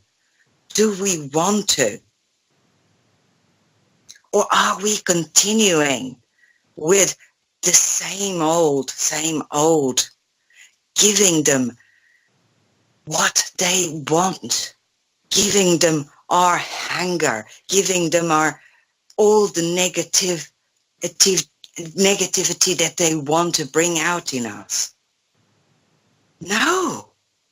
We know that this is what they want. We shall not feed them that. We shall feed them love. We shall feed them strength. We shall be love. Am I right? Am I wrong? I don't know, but this is what my heart tells me. This is the new era, and the new era needs love. The new era needs vibration. That's the highest. This is what can change the world. This is what changes galaxies. This is what life is. This is what I had to say. Thank you. Well, thank you for saying that, and I fully agree with you, and I know we all are right there with you. We all have that capacity. We all know that is so true. That's what we do here. We bring the facts. We open that curtain and show the wizard, and then we all light our fires. That's what I say. And that's what we do. And, you know, we're supposed to be finishing up here at the top of the hour, but I feel the energy is really strong right now. I feel really a good thing. You know, this has been a very powerful show, a wonderful input, wonderful insights, and you know, sharing here. And it feels really right to me. So I think we're going to just continue on maybe for another half hour. If you guys want to stick with us in the chat, we're going to be here. If you have any questions, you know, throw them out. If you have any wonderful wisdoms, which I know you guys do, throw them all out here at us. So we'll be glad to share them with the rest of the people. And, you know, that's why I said I like the phrase "step into the light" because this is our sacred works in this timeline. We are in a new paradigm. That portal had opened in 2012, the portal into the fifth world, 1,000 years of peace, which is a different frequency. And this is what we talk about. We talk about the frequencies. We talk about how opposing frequencies affect us. We talk about how our words are powerful, and either they are positive or negative. Either we are feeding the negative or we are feeding the love and the light and the beauty. And this is what we're all about. We are here to share this, these words and this way. And yes, this is basically that timeline where we are, I guess I'm going to say, I feel, you know, and I've talked about this before, I know that I was guided to come here through many, many experiences and many miracles that brought me here to this moment in time. Basically, to meet up with all of you here on this great medicine wheel of life, because that's where we are. And this medicine wheel of life moment is a powerful, powerful opportunity for us. So, yeah, so we're going to stick on a little bit here, a little longer. And thank you, Stone, for being with us. She's heading out. We love you, Stone. Thanks for all of your wisdoms and your input. And, yeah, many blessings to you there, Stone, over there in New Zealand. Yeah. So, okay, so who wants to jump in and have some good things to say here? Let's take this final half hour to bring in that light in a powerful way. We have that ability, and let's pour it on. Before you get there, let me point something out to some folks that might just show up here. If you jump on peopleforpeople.ning.com and you see up here in your browser it says it's not secure, don't believe it. The same thing happens to shazizradio.com. It's Google's way of trying to basically censor all the different websites that won't pay up. It's basically like what you call protection money. If you buy a secured certificate for your website, you can actually, get some traffic. So if you do happen to show up at people, I'm looking at it right now. Well, in my browser, it says on People for People Radio Network that it's not secure. The two best networks on the internet as far as I'm concerned. We ain't spying on nobody. All we're doing is sharing information and love, and the folks up at the top, they don't really like that too much. We've had interruptions with our shows. We've had interruptions with our streams. We've had internet connection problems. But all these years, we still remain consistent. So I need to point that out. If you're listening in on a mobile device and you decide to jump in on your computer and jump up there in the chat room, don't be afraid, because there ain't nothing going on over here. Nobody's out to get you. There's some good people in there.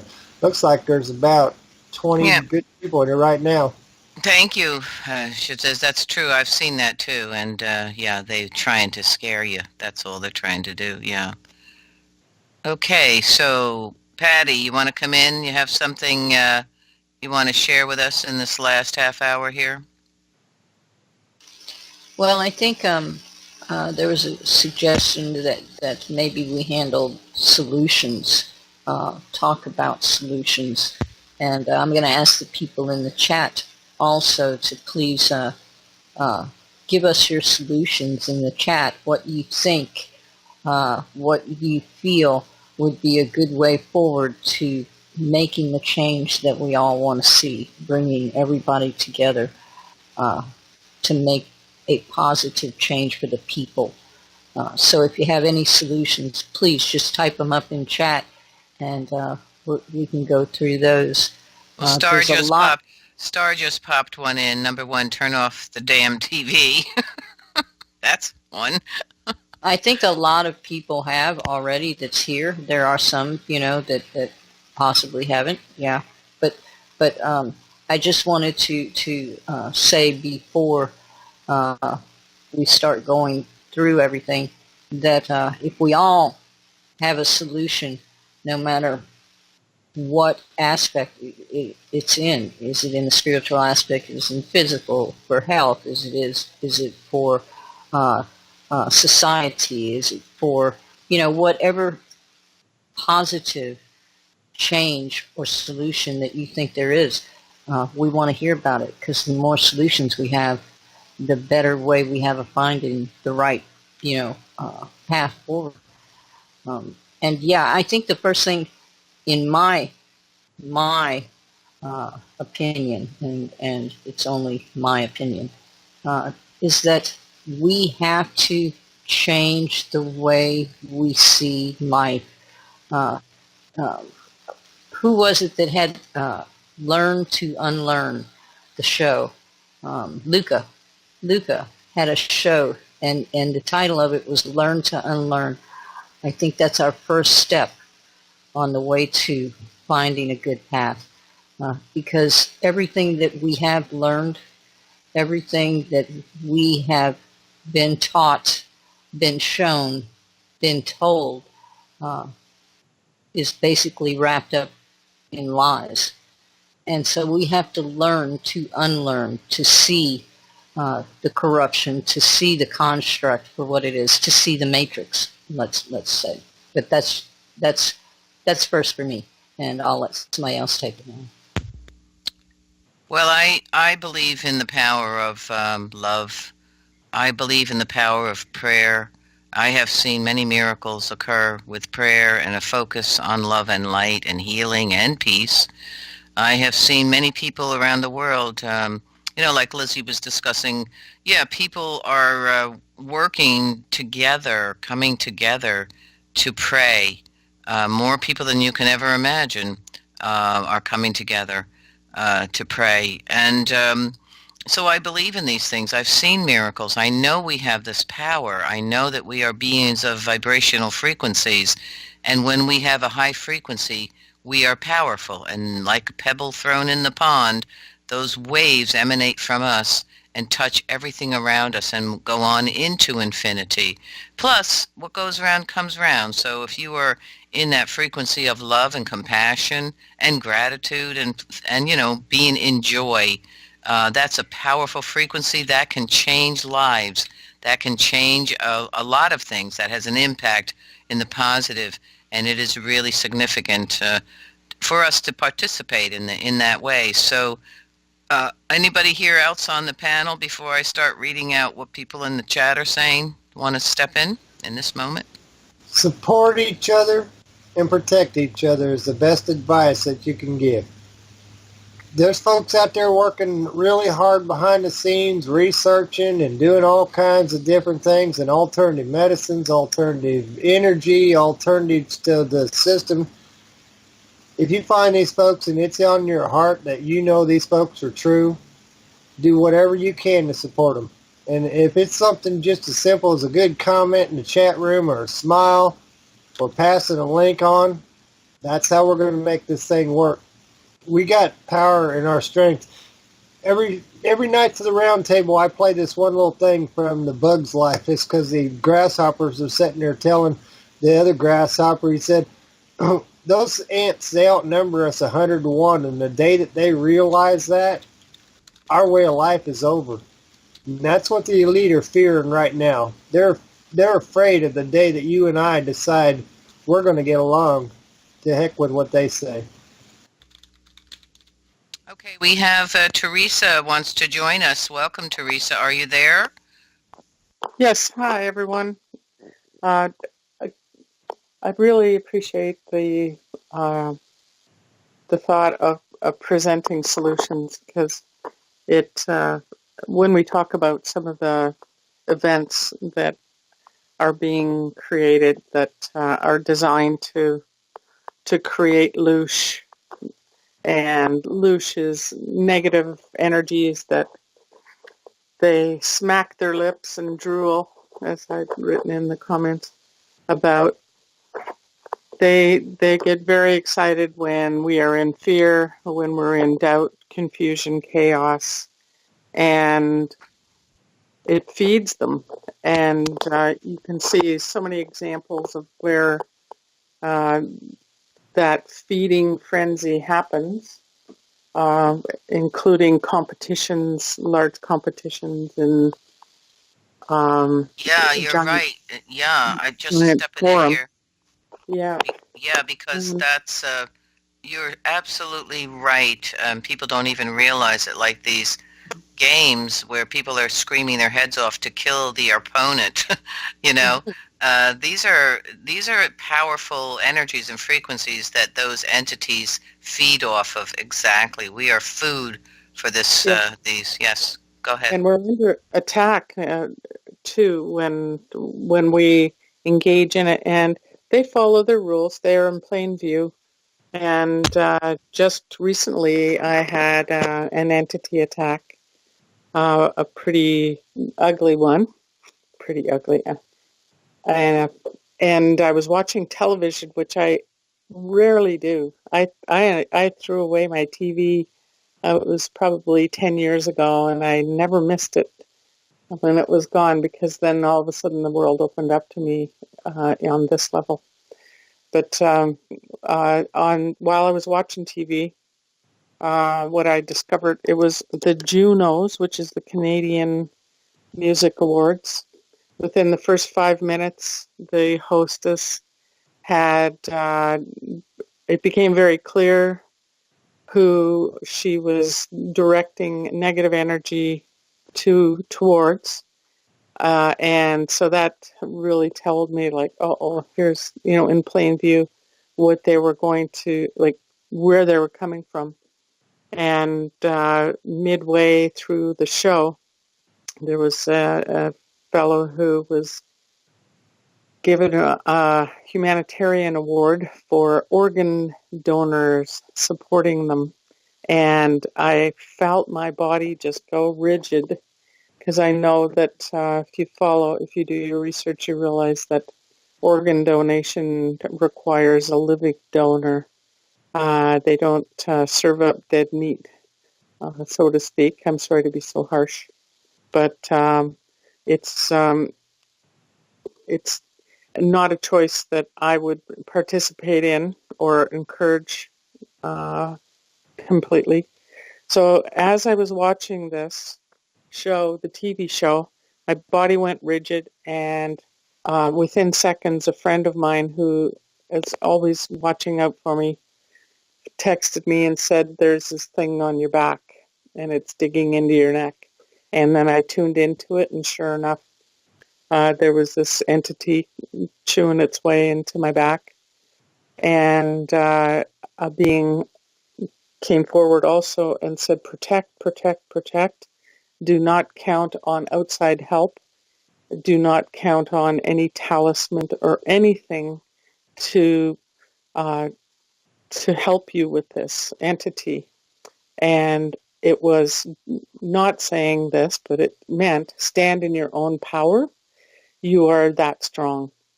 And so I excused myself from the room and immediately did a meditation, a clearing. And it was, I wouldn't encourage this for anybody, but I just got the attitude of bring it on. And I was dealing with it by clearing it, And I mean, you can create any image that you want, any visualization that you want, that you encapsulate it and send it to be transmuted. And ultimately, it's that we give it to Source and ask Source to take it and deal with it. And you can ask for help along the way, like to any angelic forms that you want them to sort of take it off your hands and pass it on with the intention to go to Source. And this off-planet being also told me to sit for 2 or 3 minutes afterwards to make sure that I had cleared that entity off and it was gone. But the point is that when you realize that you stand in your power, and we don't need outside help to take care of us, let's say. But we need help to be guided. Yes, I agree. We need governance in that sense. But Source is ultimately what the only thing that we can give to or surrender to. So we can give love to those things that do not serve us. So, for example, another event happened. This was there was a group of us in the World Healers, and we were communicating with the nanobots that were being sprayed overhead in the chemtrails. And one of the gals in the group tuned in to the nanobots, and they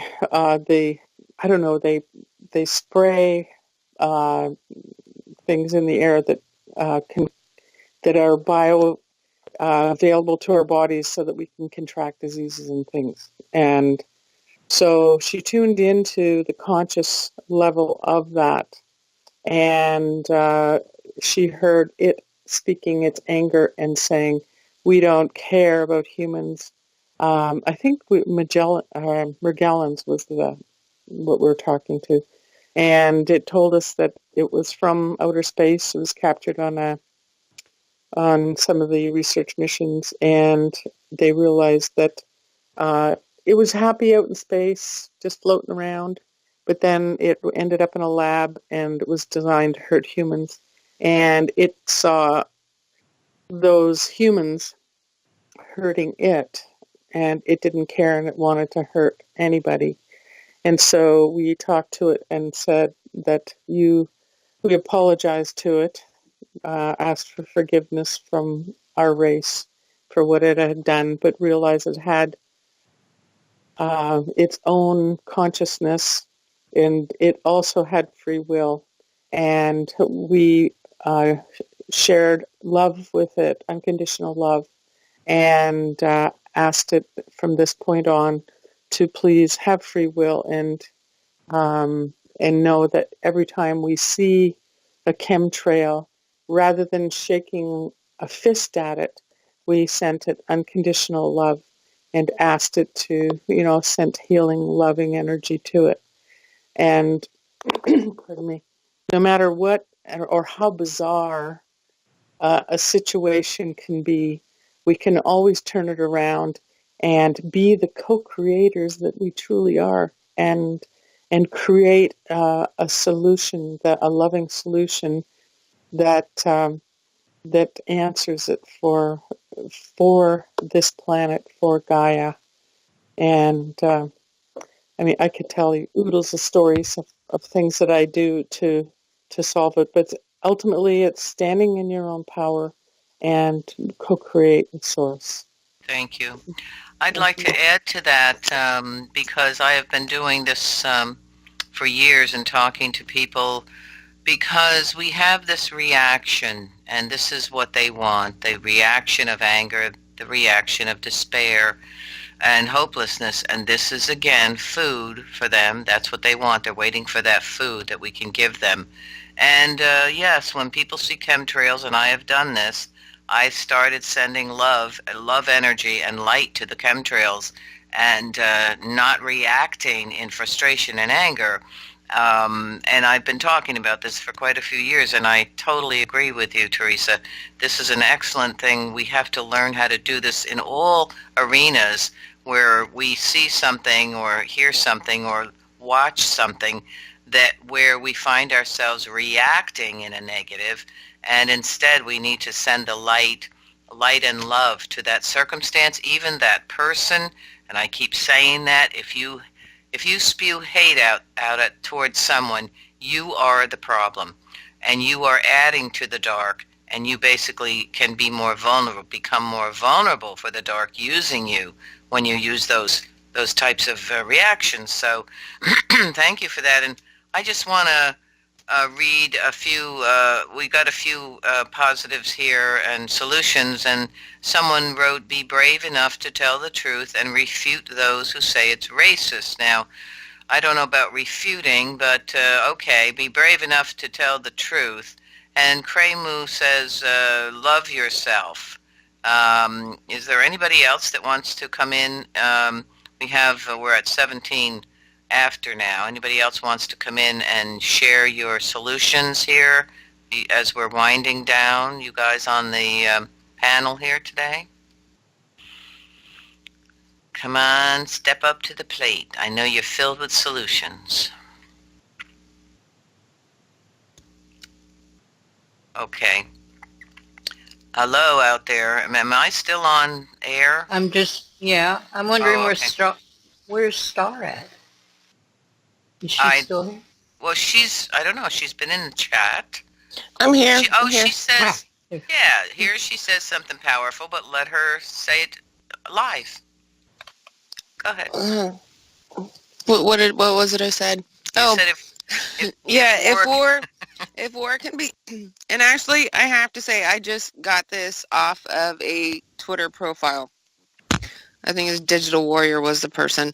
If war can be started by lies, peace can be started by truth. And that's what we're about. We're bringing the sword of truth. It'll cut through the lies. It'll cut the line right there. When we get lie after lie after lie, what stops it? The truth stops it. When you stand for truth, you cut down the lies. What is the Q and the Anons have been doing? What is it that Trump's been trying to do out there? Whether you love him or hate him, I care not. Just watch what he's doing. He's working on exposing and tearing down the dark. And he's getting attacked adamantly for it.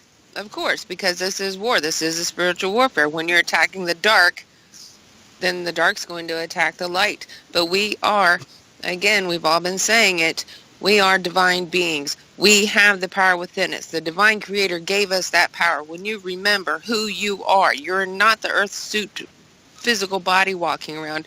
You are the soul. You are the divine being within it, and you are here for a mission, for a purpose, big or small, whatever it is. If it's just to be one that can hold the light, that isn't the warrior. You know, when you have a battle, not everybody that's in this theater is a warrior. You have the ones that take care of the injured. You've got the ones that are supporting. You've got the people that are there in the spiritual body. You've got the ones that are holding the light, holding the energy, supporting and encouraging in that aspect, and they are vital. If you are not one that is a spiritual warrior, that's fine. If you are a spiritual person, hold that light, hold that love space, hold that strength for us all. Be the change, and that is one of the ways that you can be the change. There are some nasty, nasty things coming down the line. This is a battle. The dark is aligning. The head of Islam met with the Pope. The head of the Latter-day Saints, the Mormon Church, met with the Pope. The dark side is aligning. We have to come together. If we stay divided over this piddly little squat stuff, then we're dead. We're flat out dead. You don't get it. If you don't understand this, you need to understand this. Please, or understand it, or comprehend it. The battle is on. It's full on. It's been going on, and now it's like right here at our doorstep. It's always been over there. It's always been over there. Well, America is at your doorstep. your doorstep, your neighborhood, not the Mexican-U.S. border, not the Canadian-U.S. border. It's in Michigan. It's in North Carolina. It's in Alabama. It's in Missouri. It's in Texas. It's in California. It's in the heartland. It's on the coast. It's here. We are the last stand. We have to stand. And if you don't like saluting the flag, don't burn it, okay? It is a symbol. It is a symbol for freedom. It is a symbol for things that America does stand for that the rest of the world doesn't seem to. Like Sis was saying earlier, if you have the right to do what you want, but don't use that right to burn the symbol that gives you that right. Just use your. I Very want to say. well, I want to say use your head, brain. Well, I very was well gonna said. use your I, heart consciousness. I Yes. love that lady. There you go. There you What's that go. lady speaking right now? What's your name? Star. Star. You are my new hero. Very They're well said. mine. I love you. That's awesome. Go Star. Beautiful. Oh, one last thing. If you want Okay. to come to America to be American, then come to America and be American. If you want to come to America and try to make it somewhere else, something else, leave. Leave. Stay home if it's better than here. That's right. All right. I love you, world. Okay, well, I'm gonna read something here that Angeline said. I like the way he said it. Actually, the first way he put it up, he said, peace is not outward, it's inward. It starts within. That resonates, then moves out from you. And yes, I totally agree there, Angeline. Thank you for that. Peace has to start within us. Just like love, just like compassion, kindness, everything has to start. It has to start within us. And yeah, so anybody else here have a solution? We have 5 minutes or so here. Well, I love you guys. I'm so glad. I'm really happy to have been here today. I started out kind of like cranky. I was a little cranky, so Can I'm anybody glad. see my video on What? Skype? Can anybody see my video on Skype? Oh, well, all right, wait a second. I just want to say, I just want everybody to go around and say something good. Yeah, I see, that's cute. Just want to That's go good. around, everybody, and just give one last good word here. I just want to thank everybody. Thank everybody here in the chat. You guys have been awesome today. Thank you for sticking with us. Thank you for your comments and your input. We love you guys so much, and we're so happy when you show up with us here. So I'm just going to say that, and I'm going to pass it on to my sister Patty so she can give one last comment here. Okay. And this has been a very, very, very good roundtable, I have to say. I really did enjoy the discussion, and I enjoyed the chat discussion. The thing of it is that I think the best that we can do is to do something in the positive. There's so many things that need to be done. Just do something that is beneficial. Do something out in love. Do something in light. Do something that brings peace. And if we all did that, there's always going to be those people out there that aren't going to go that way. But that doesn't mean that there aren't people out there that will. And the more of us that are out there, and we are, there's so many more of us out there that believe in love, that believe in compassion, that believe in the first law of do no harm. There's a lot of us out there. There's a lot of us out there that have morals and values. We just aren't standing up together.